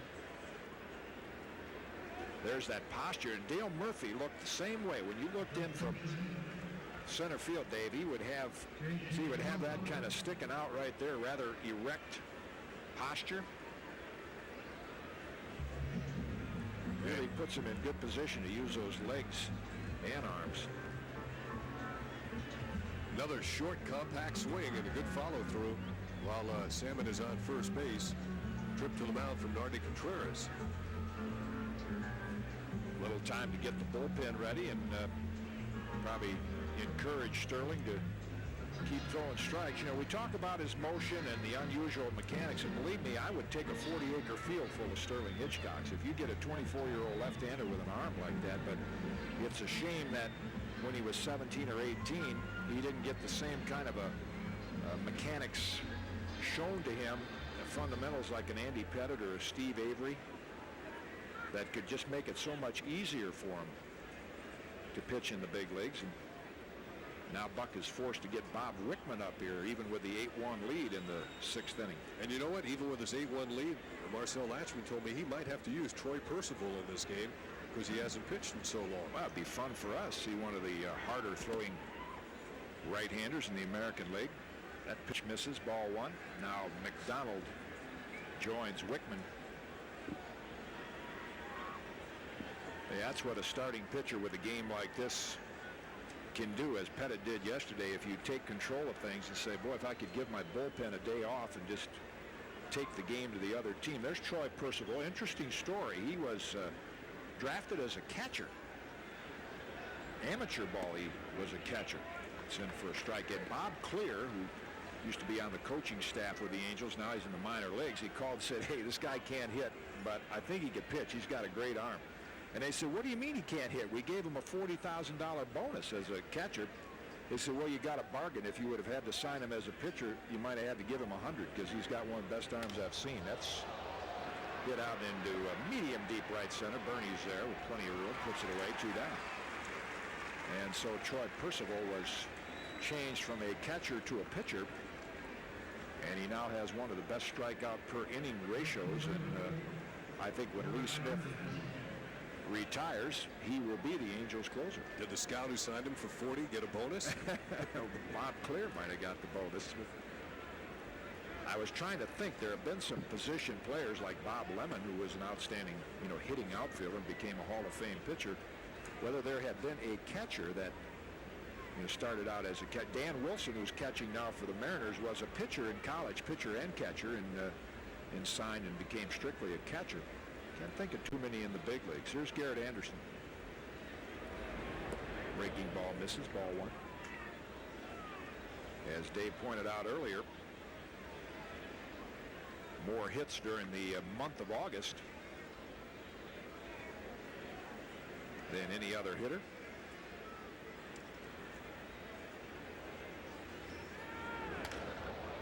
Toward the hole, Kelly cuts it off. Can Hitchcock get there in time? No, almost gets run over. Angels will get a run, and the ball will trickle into the dugout. That will allow Garrett Anderson to go to second, and I think they're going to move Salmon back to third base. 2 bases allowed on the throwing error, so Salmon will retreat to third base. Here it is, a hard hit ball. Mattingly arranged all the way to his right. Kelly got it from the outfield grass, then off balance, unloaded.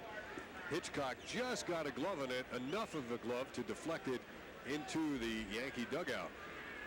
So the Yankees have been fielding very well. Will pick up an error here. See how quickly he breaks off the mound, and you see him falling off a little to the third base side, and boy, fortunate to avoid some injury. Shirley Davis trots home. Garrett Anderson credited with a hit, of course, and he now continues to lead the majors in hits since the All-Star game. Sterling Hitchcock was back on the mound, didn't see Buck Showalter come sprinting out of the dugout, but when he did, Sterling was not too happy initially at realizing he'd have to leave the game with a second trip to the mound this inning. So he departs, gets a nice round of applause, and Bob Wickman will be coming on. 8-2 Yankees. I don't think Buck Showalter wanted to do this early. However, with an explosive team like the Angels, he is bringing Bob Wickman in with 2 out here in the 6th inning to try to hold the lead. Hitchcock with 5 2/3 and leaves with men on 2nd and 3rd and 2 out. And Marcel Latchman will go to his bench and bring up the veteran Spike Owen. Salmon's at 3rd. He got his 2nd hit of the game. And Garrett Anderson with that infield single and reached second by way of the error. I assume they gave that error to Pat Kelly on the throw.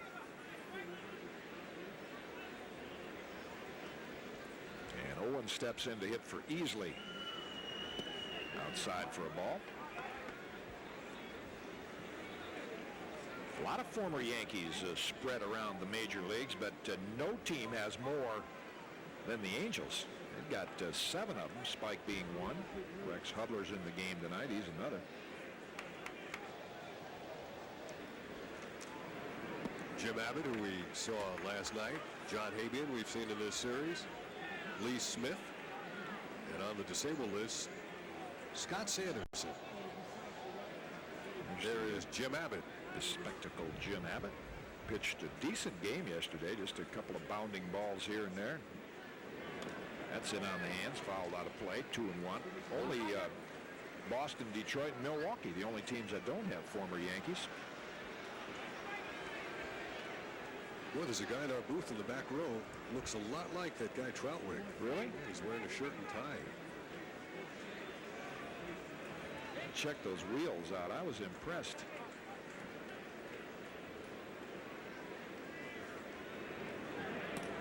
Just off the edge, 3-1 now. So the Yankee pitchers not making it easy. Here's a look at those former Yankees that are with other clubs, the names that Dave mentioned. And 3 of them in the lineup tonight, Hudler, Owen, and Snow. That's on the edge, full count. Up until tonight, the Yankees have had 3 straight games with starting pitchers going 9, 9, and 8 innings. Which is why Buck can go to the bullpen early. Garrett Anderson off second and Salmon's at third. Chop foul and Owen will get another chance. Angels have lost 5 in a row.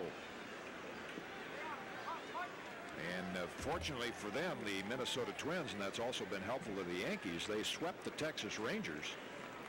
And that's enabled Marcel Latchman and his team to keep the 8-game lead and has brought the Yankees within 2 games in the loss column of the Rangers.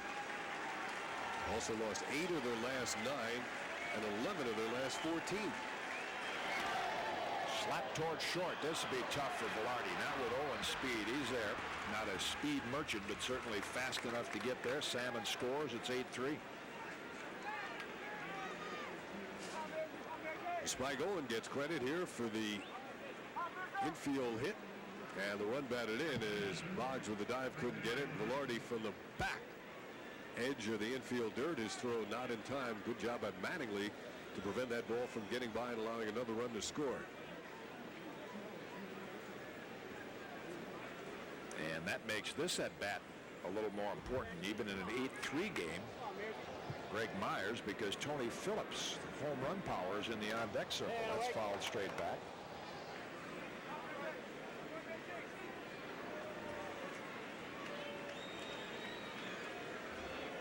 Phillips has a hit in tonight's game and a walk. No surprise. Always among the league leaders in walks and on-base percentage. Yeah, he's walked in 63 out of 111 games.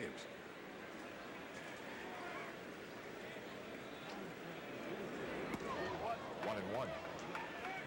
One thing you don't get from Bob Wickman are strikeouts. Wickman has pitched in 70 innings and struck out only 46 men. What the Yankees hope they get when he's on the mound is a lot of ground ball outs. Angels last in the American League in stolen bases.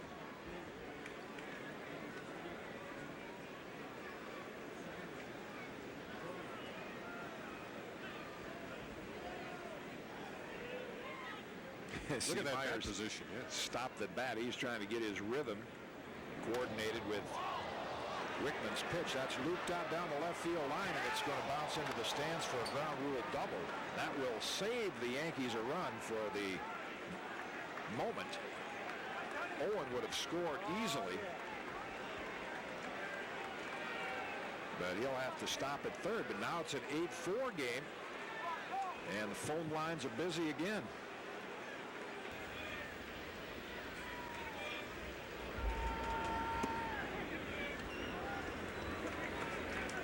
Pat Kelly has had a struggle at the plate since coming off the disabled list with his hand injury. Lifetime pretty good numbers against Ryan Anderson.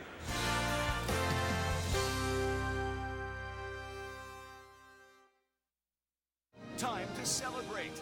The Yankees are back on top with a kicker tape parade for a 27th title.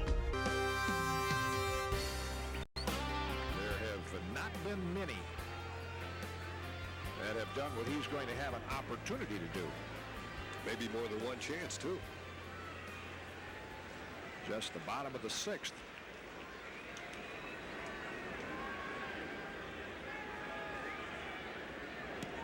Breaking pitch in for a strike.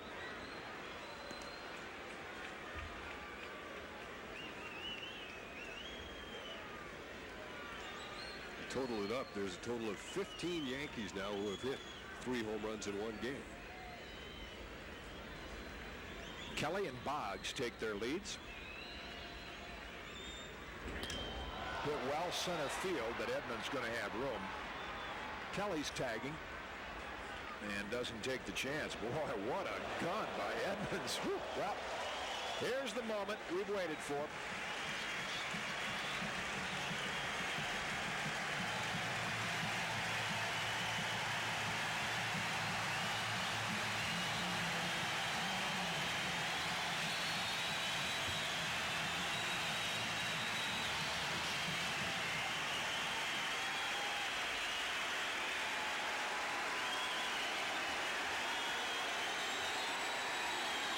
Gregory's not dancing, but he's on his feet.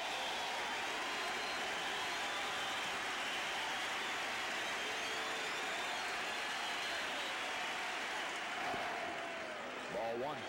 Early this month, on August the 10th, Mike Stanley hit 3 home runs against the Indians, and a lot of hats come flying out of the stands at that performance.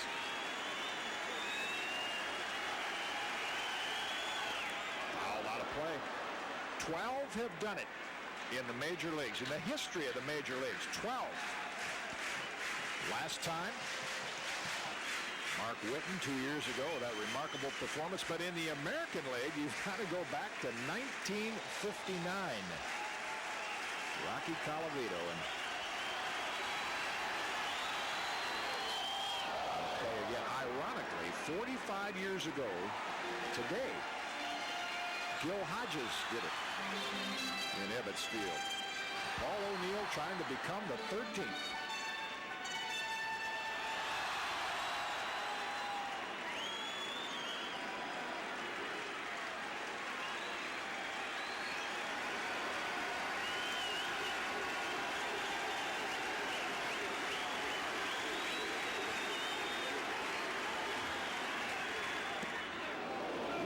Patterson thought he had it. 2-2. A man whose name will be much in the news in the coming week. Lou Gehrig is the only Yankee who's ever done it.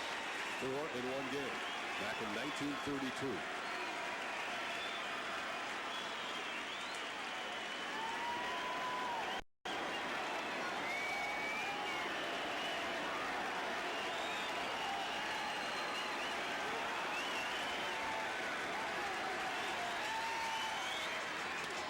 The middle.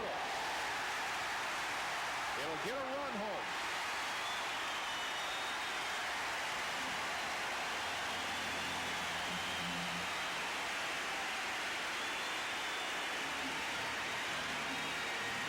Not a bad night. 3 hits and 8 runs driven in.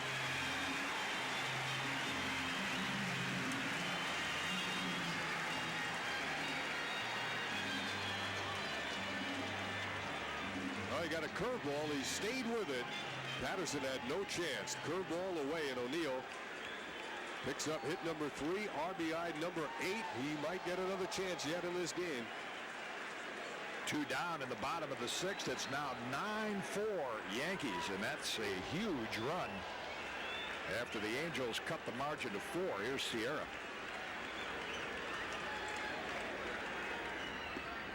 outside corner for a strike. Managers in games like this have the grand slam home run in the back of their mind, and you keep that lead at 5.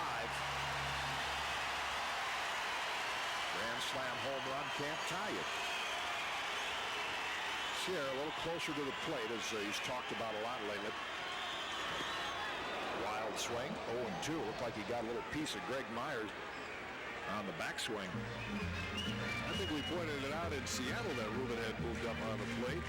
You know what? He's not hitting for much of an average, but he has 30 hits and 28 runs driven in for the Yankees.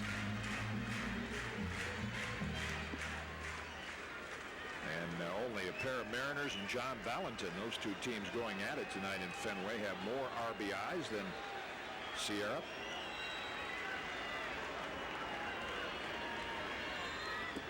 Just off the edge, 1-2.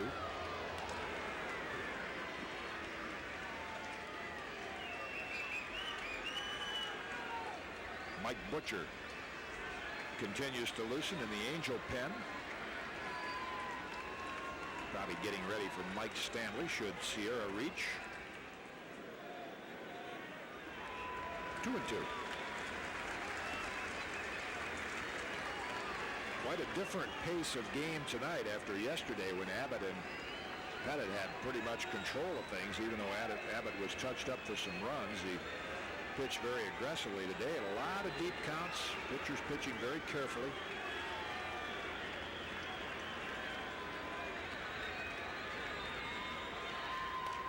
Fouled straight back, still 2-2. Well, I think Ruben might have been surprised he had a chance to see a curveball come over the plate and come in on him. Meanwhile, at Fenway Park, the Mariners, who had dealt a blow with Randy Johnson, was scratched before the game. They're leading the Red Sox 11-2 in the bottom of the 8th. What a pleasant surprise that is for Lou Piniella, losing his ace and getting a good job out of rookie Bob Walcott.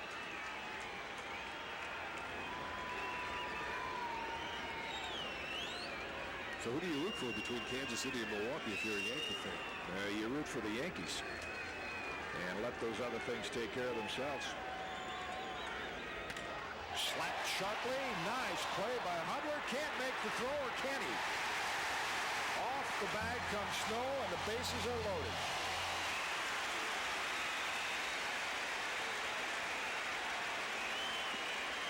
Here it is again. Hudler hits the ground hard, and he just can't get the handle on it. And the throw pulled J.T. Snow off the base. Even if he had held on, he would not have had his foot on the base. Ruben sped up a little bit in his last couple of steps.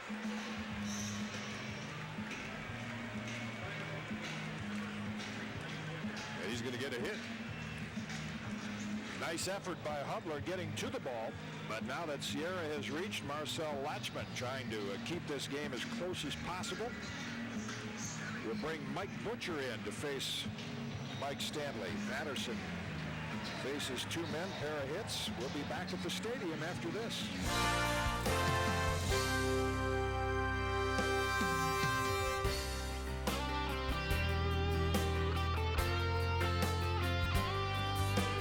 Hello, this is Tamara Tooney. On November 22nd, I hope you will join me in Central Park for the Race to Deliver, benefiting God's Love We Deliver. Every weekday, God's Love We Deliver provides meals to thousands of New Yorkers who are too sick to shop or cook for themselves. But we can't do it without your support.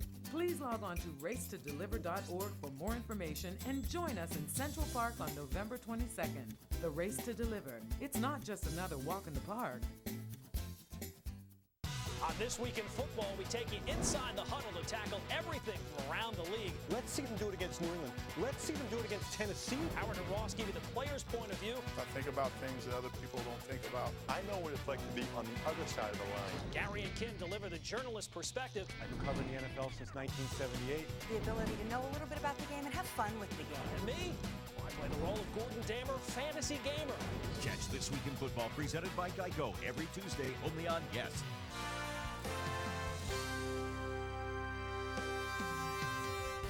Welcome back to Yankee Classics. After 6 innings, Paul O'Neill already had 3 homers and 8 RBIs, and at least one more at bat to come. Lou Gehrig was the first major leaguer and only Yankee ever to hit 4 homers in a single game. Stay with us for O'Neill's shot at history.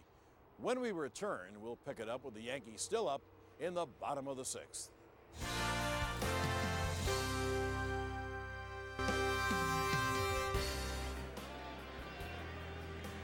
Marcel Latchman has reached out into his bullpen again for the 4th time. Mike Butcher will come on, and Mike Stanley, boy, has he been something with the bases loaded in his career. He'll get a chance to hit again.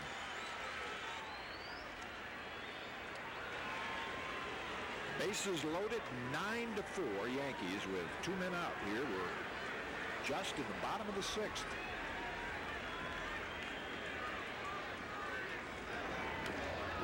Check swing.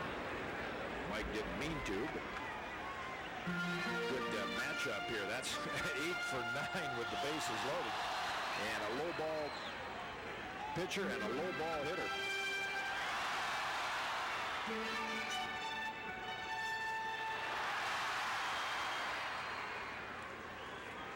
You start looking at career grand slams per at bat or per year played. He is way up there. He has 8 in his career. Eddie Murray, the current active leader.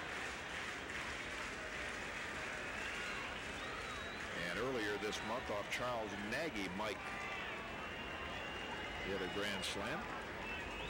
That curveball hangs high. And his link with Paul O'Neill is that he also on that night had 3 long balls. Except he hit his to left, to right, to center, and he gave each one of us a chance to call one of his home runs.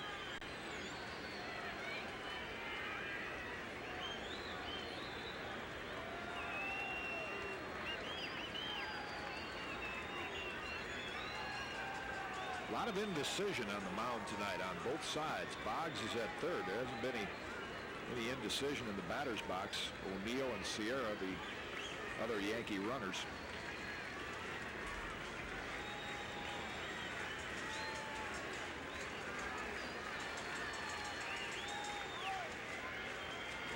Outside, Mike Butcher, same performance in Tuesday night's game when he came in.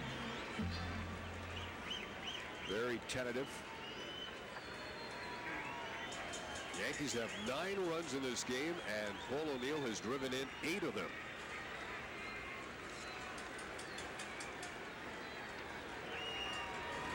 That's outside. Tuesday, he didn't retire a hitter. He walked 3 and allowed a hit.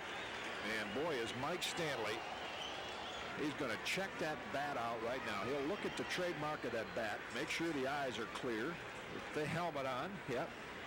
And he will look for a pitch, about 5 high. He likes the ball down, and if it's a fastball, you'll see an aggressive swing.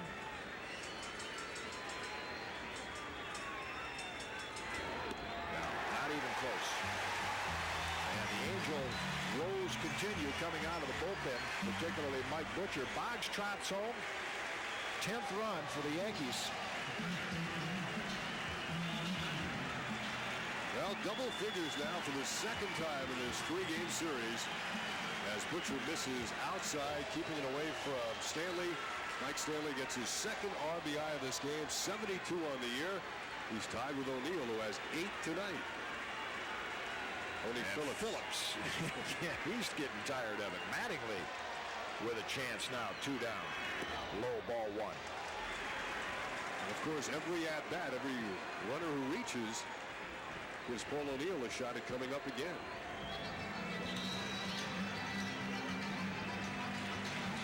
I think there's more pleading going on right now from Phillips and Myers to Mike Butcher. And man, we've lost 5 in a row, 8 out of 9. We're getting thumped. Please throw the ball over the plate. And even pitching coach Chuck Hernandez is going to join the conversation. Well, Mike Butcher's a minor league free agent that the Angels picked up a few years ago. And even though it's 10-4, the Yankees having a bit of a laugher. He's pitching for his big league life. Now the man who's out on the mound now, the pitching coach for the California Angels, is Chuck Hernandez. Chuck's sister, Renee, is married to Nardi Contreras, who is the Yankee pitching coach. And Chuck himself is married to former Yankee pitcher Rich Monteleone's sister, Donna. Family affair. That was John Habian, the right-hander, loosening in the Angel pen. O'Neill at third. His fourth hit. Sierra. Stanley at first with the walk, and no stranger to grand slams. Mattingly has 6 in his career. Now 2-0. Butcher cannot find the strike zone. Don will take a hit here. He doesn't need the long ball or the grand slam. He just wants a hit. Straight away, infield and outfield. 3-0. Painful for Mike Butcher and the Angels.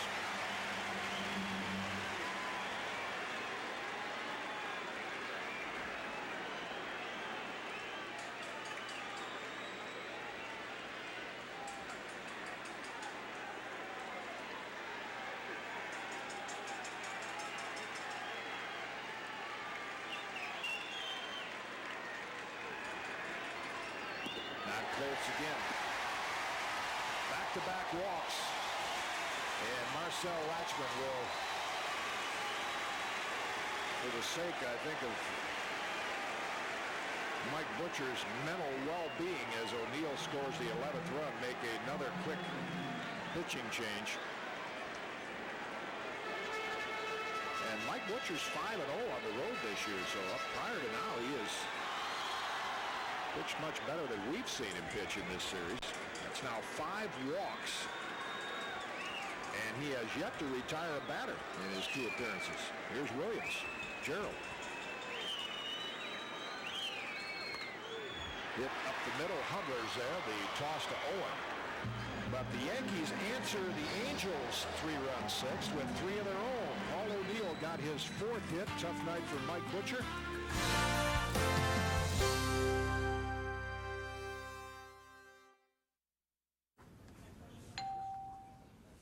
Hi.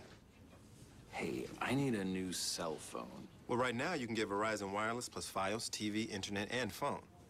Wow, it really is beautiful, isn't it? It's gorgeous. Who would know? No one would know. Would anyone know? Hey, buddy. What are you doing here?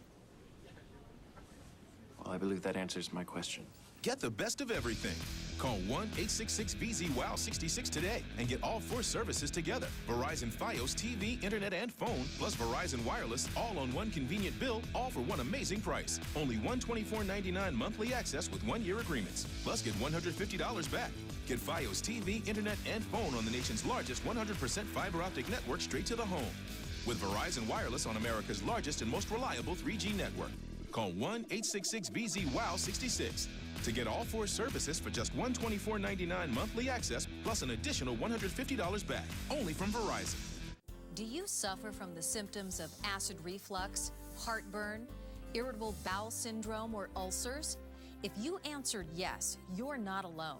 Over 129 million Americans do. Would you like an affordable, drug-free approach to maintaining good stomach health and reducing the acid in your stomach? It's called AlloCure, the first certified organic aloe juice dietary supplement, fast becoming an effective, drug-free, and affordable way to naturally soothe your digestive system, balance your stomach acidity, and promote healthy digestion. AlloCure is an all-natural solution that calms stomach acid and allows your body to heal itself. That's why I recommend it to my patients. Call now and you'll receive 2 bottles of AlloCure, our informative booklet, Aloe Vera, a key to good health, plus the AlloCure gel. You pay just shipping and handling. Call 1-800-454-1172. Call now.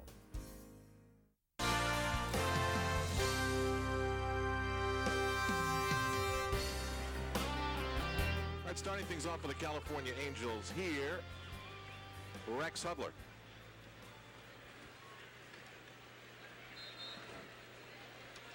And Hudler takes strike 1. Bob Wickman in relief of Sterling Hitchcock. Hitchcock going 5 and change, and then Bob Wickman came in and had a bit of a tough time. Heard a lot of boos before he was able to finally close out the inning.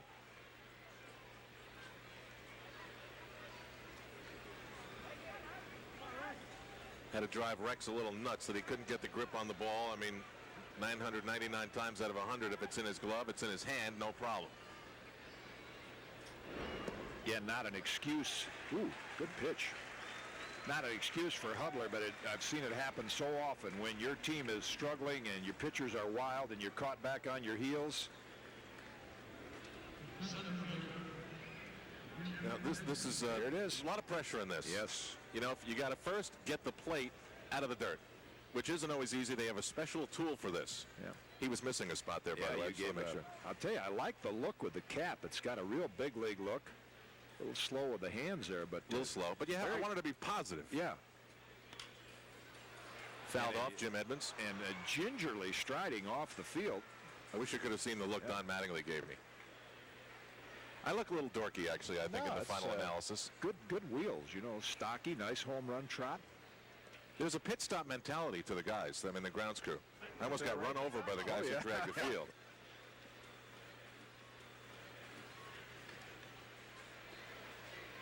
Jim, it's great that he wants to play hurt, but I don't know of too many injuries that get better when you're doing what he's doing to his body. Not back injuries. And they've got a big September ahead of them. Ground ball through in the left side. A one-out base hit by Jim Edmonds. That is his first hit in the series. So Bob Wickman has a base runner to deal with.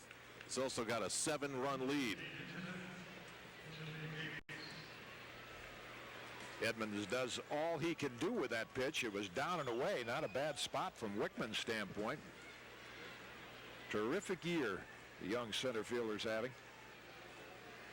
Here's Chili Davis. Walked and scored a run. Still looking for his first hit of the series. You know, you look at the American League West, and if you're the California Angels, you have to thank your stars that the Texas Rangers decided to go into a little mini tank while you did. The Rangers had lost 4 in a row. If by some chance they had won 4, you're looking at a lead that's just a few games. 0-1 to Chili Davis. On the edge and in there. Nothing in 2.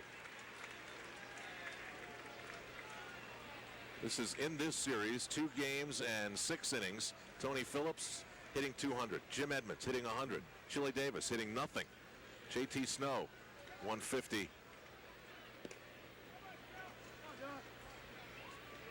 Yeah, you add that up. That's 6 for 51 with some quick math, I believe, and that's... How did you do that? It wasn't on the screen that long. It's not much over 100. Okay, big shot. 6 for 51. What's that batting average? I have no idea. I know it's not much over 100. It's about 120, I would guess, right? 118, we're told. Leon Schweier quick with the calculator. Marcel Latchman hopes he's quick with some answers. And despite all those numbers, that's what's, I'm sure, alarming to Buck and Nardi Contreras, is that despite all those low batting averages, the Yankees have to keep warming up pitchers because they're walking people, going to deep counts. Howe getting ready.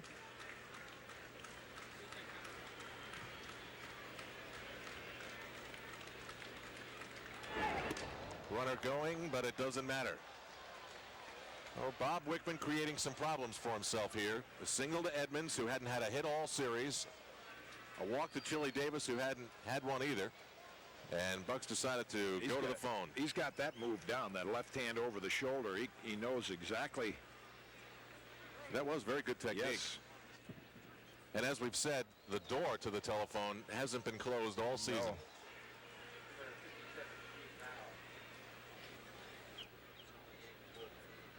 Well, I think they heard you, Al. I think Marcel Latchman said, better give him the rest of the game off. Edmonds will be replaced by Rene Gonzalez. Well, this is a good move. I mean, not that you're rooting for the California Angels either way. The health of a great player in this league should be protected for this team.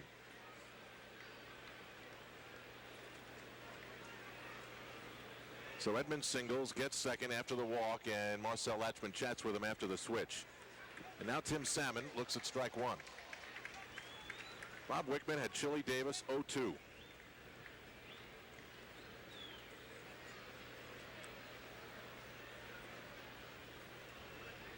Most likely find Edmonds in the trainer's room at the end of the game. That one just missed. 1-1.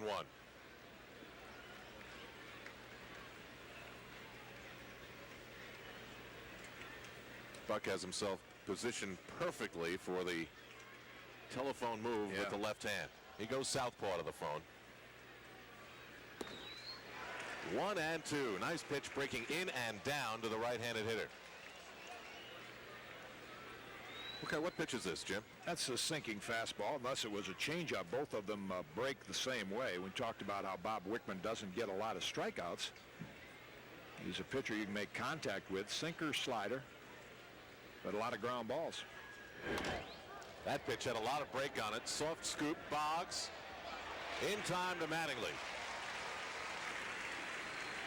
It was a little bit more difficult than it may have looked. That ball had nothing on it. Boggs had a charge and throw on the run.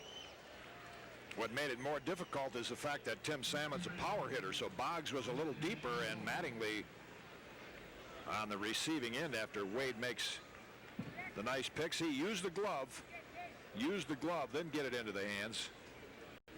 Proper way to do it. Mattingly stretching inside. Buck's going to the pen again. Yeah, Buck races out to the mound with J.T. Snow coming up. He signals an end to Bob Wickman's performance here. Steve Howe on his way from the bullpen.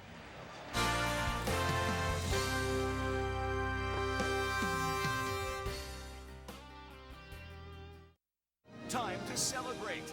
The Yankees are back on top with a ticker tape parade for a 27th title. Join the network that knows the Bronx Bombers best as the world champion Yankees parade through the Canyon of Heroes in Manhattan. The Yankees 27th Championship Parade. Coverage starts this morning at 11, right here on Yes. I used to rock out every weekend. Now I rock out every day of the week.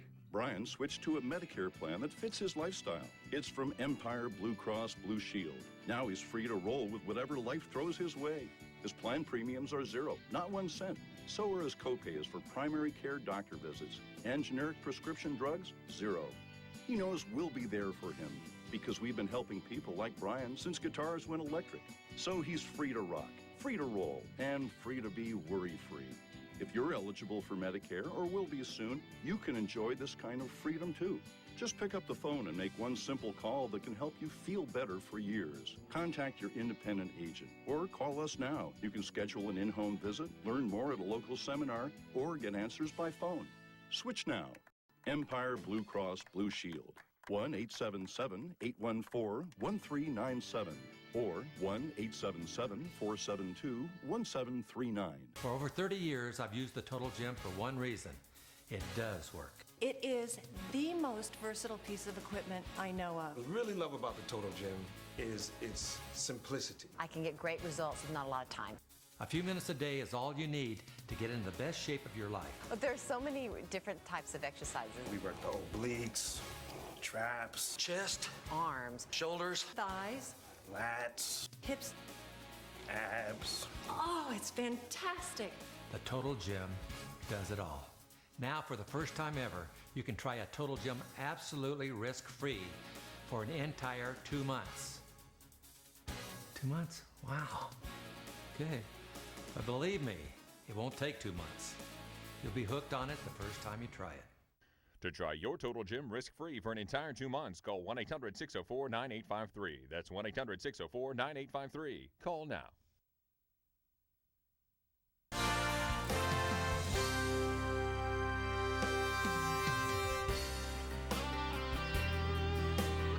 Steve Howe to face J.T. Snow. With Damian Easley out of the game, Snow the only member of the batting order who hasn't had a hit tonight. Or hasn't gotten on base.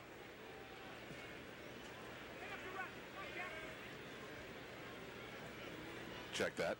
He did. He walked. Well, as bad as they've looked this series, and we've said often when you're going through times like this, you're never really that bad a team. The Angels wouldn't be in first place if they weren't. Good hitting coach. The one guy they miss, and I like their chances when they get the postseason play if Langston's healthy and Finley, is Gary DiSarcina. If he can get back after the repaired ligament in the thumb. Do they think that's possible? Questionable. He thinks it might be.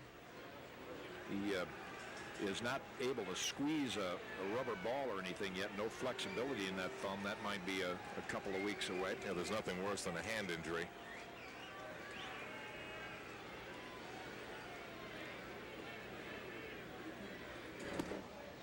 And Steve Howe comes in and walks J.T. Snow. The bases are full.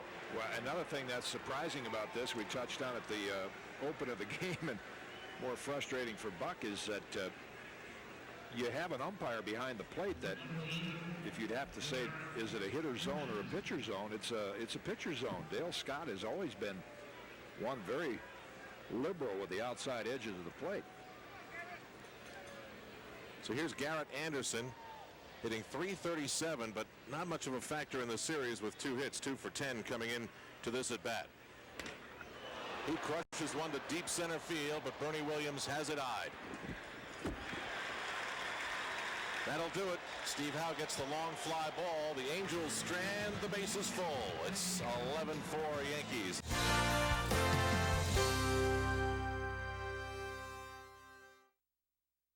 The New York Yankees are proud to offer the Yankees Universe Members Fan Club through Yankees.com. It's a new way for the greatest fans in the world to connect to the team, the players, and the community. Fans will have access to an exclusive members-only Yankees Universe website containing behind-the-scenes video of Yankee Stadium, player interviews, and archived chats. Plus, you'll receive exclusive photos and articles that you won't find anywhere else on the web. Members also get a subscription to MLB Game Day audio so you can listen to your favorite team online. At Yankee Stadium, members enjoy fast-track entrance at Gate 2 and fast-track entrance at Yankees Museum on Wednesdays, Thursdays, and Sundays, all for just $19.95. Show your membership card at participating Yankees Clubhouse stores and receive a 10% discount. A portion of the proceeds goes to the Yankees Universe Fund at Memorial Sloan Kettering Cancer Center, benefiting pediatric cancer research. So join the Yankees Universe Fan Club today at Yankees.com.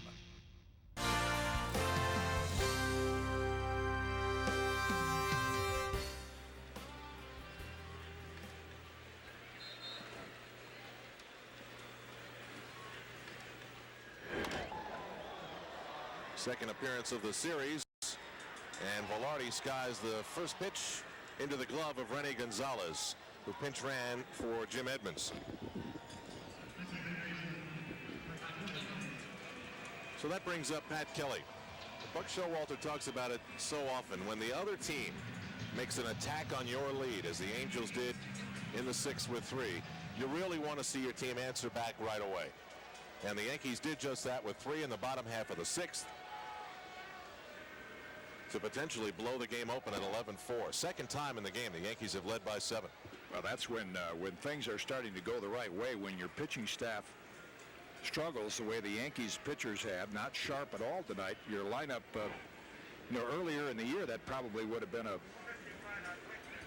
maybe a 5 or 6 run deficit for the Yankees when things went like that. But fortunately for Paul O'Neill, aiding the cause, they have a nice, comfortable lead. Marty Contreras doing a little therapy with Bob Wickman. 1-1 pitch to Kelly, who has 2 hits on the night. Sends a fly ball out to Garrett Anderson. And that'll be the second out.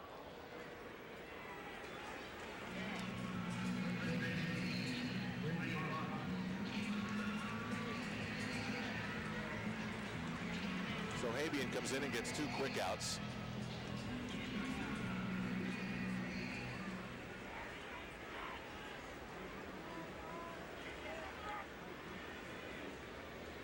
Wade Boggs, 2 singles, strikeout, and a fly to second. Weird night last night in Los Angeles. Yes. Huh? Mike Bush, the replacement player, gets a standing ovation at Chavez Ravine, and Brett Butler, so outspoken against him and a proponent of the Players Association, gets booed soundly. The fans have not forgotten. Yeah, pretty strong fan sentiment right there. Well, it's the first time players have had to deal with that, and I think that from a PR standpoint, they've not done well. Milwaukee has Brian Gibbons, Jamie McAndrew, a couple of pitchers that have done well for them, and I think they're doing it the right way. Yankees accepted Dave Pavlis, who will be back up again. There was not a lot of warmth toward him But I think the goal of players in that situation is it's team first, baseball first, personal feeling second. Well, the only difference this time, Pavlis is up with David Cohn in the clubhouse. David, a big-time Players Association guy. Bernie Williams looks at strike one. The thing is, Jim, from the moment we started covering baseball in spring training, I spend so much time, you do too, but when the players are on the field, I'm out by the dugout a lot, either post-game on the road or pre-game here at the stadium. I mean, the people say things to the players now that I never heard in the previous years. You know, there's an anger. They want the autographs. And they really are, in some cases, extremely bitter.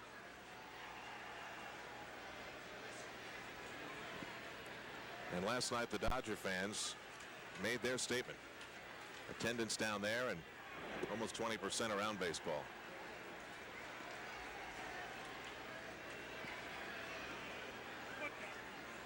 And of course, the problem there is, I mean, management has the right to. I don't know if it's a problem, but the situation is management has a right to put whatever players they want there, and that's. And the players have the right to accept or deny them into their little club.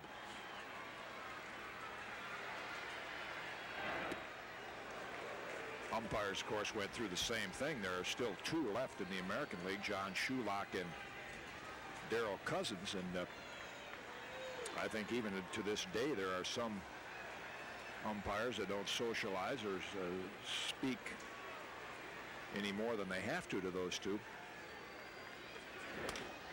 Ground ball by Bernie Williams. This will be a 4-3 on your scorecard. That wraps up the 7th inning. Once again with Jim Cotter at Yankee Stadium as Steve Howe gets set to work in the top of the 8th inning. Hi again, everybody, and don't go away because you have a chance to view possible history in the making. Paul O'Neill, 3 home runs in the game. It is going to be some confrontation in the bottom of the 8th. There's a shot into the corner against Steve Howe. It's a single for sure and maybe extra bases. And on his way to second with a sliding double is Spike Owen. Leadoff double in the 8th. And despite the luxury of this 7-run lead, the Yankee pitchers continue to struggle. Mentioned the confrontation we're going to look forward to as the Angels have the hardest throwing young rookie pitcher in their history, and the best setup man possibly in the major leagues in Troy Percival. He's loosening right now to come in and pitch the 8th inning. Hasn't had a lot of work lately with the Angels losing, and that 100-mile-an-hour fastball is what Paul O'Neill's going to get a shot at. There's a hard hit ball into the hole into right field. This may get a run home as O'Neill charges and fires, but now they'll hold the runner at third base. So Paul O'Neill called upon to apply the glove work and the arm. Steve Howe wants the baseball. He's been hit around hard here by the first 2 batters. Greg Myers singling after the double by Owen. That probably says, that pitch right there from center field says a lot about what's happened to Steve Howe's season. Talked to Tony Cloninger, the pitching bullpen coach, and he said, you know, the velocity is there, the stuff is there, but it's the location. Tony Phillips up now with runners at first and third, nobody out.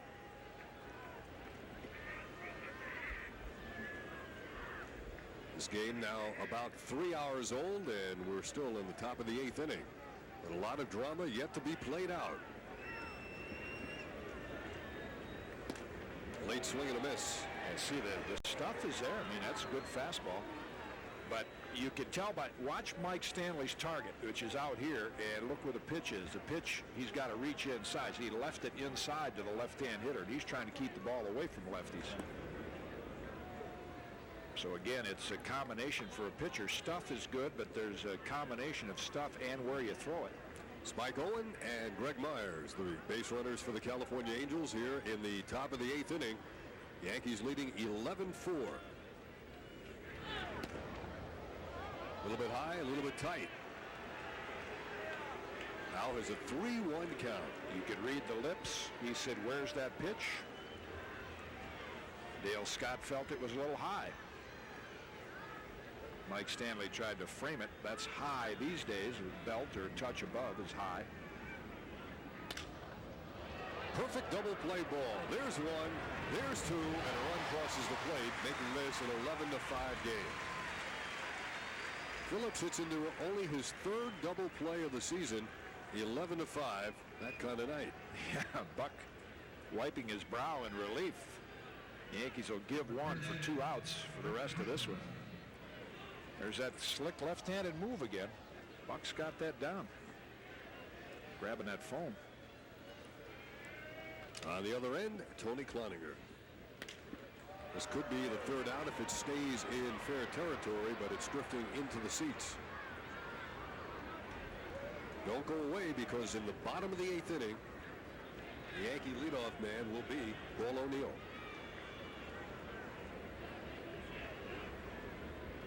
O'Neill tonight, 3-run homer, solo home run, RBI single. 4 hits, 3 home runs, 8 driven in. The bouncing ball foul. That call to the bullpen and a quick shot of John Wetland stretching, as he's still doing in the bullpen, is probably what Buck will do in the top of the 9th. Wetland has not pitched since Sunday. This ball's hit hard to left, but Gerald is there, and then he had to retreat. He smiles toward Bernie in center field as that ball took off on him. Paul O'Neill coming in from right field. He'll lead off. Don't go away. Paul O'Neill is getting his first look at Troy Percival, who's come on to pitch the bottom of the 8th inning for the California Angels. What a night it has been for this man. Let's review Paul O'Neill's night. The first inning against Brian Anderson. 2 on base. And this pitcher's wallop toward the bleachers in right center field, ending an 0 for 16 slump for Paul O'Neill. 3-run home run. Second time up. 2 men on. And this one goes into the old bullpen. 3-run home run. Third time up against Mike Harkey. He golfs one into the right field corner. Solo home run. 7 runs batted in his first 3 at-bats with 3 home runs.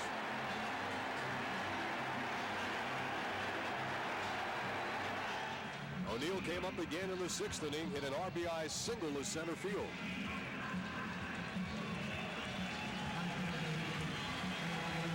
8 runs driven in. Paul O'Neill comes to the plate, and this crowd comes to its feet.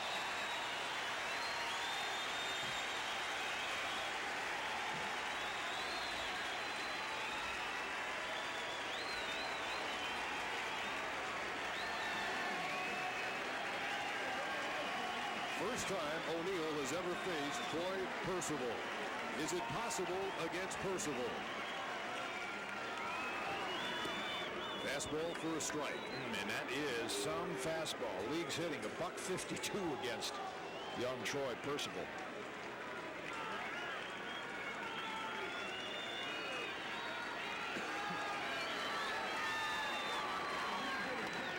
He had a good rip at his second fastball. In the history of the Yankees, Tony Lazzeri, Lou Gehrig, Babe Ruth, Ben Chapman, Joe DiMaggio, Bill Dickey, Charlie Keller, Johnny Mize, Mickey Mantle, Tom Tresh, Bobby Mercer, Cliff Johnson, Reggie Jackson, Mike Stanley, and this man, Paul O'Neill, have hit 3 home runs in a single game. In for a called strike 3. A fastball at the knees, and now, again, a standing ovation for Paul O'Neill.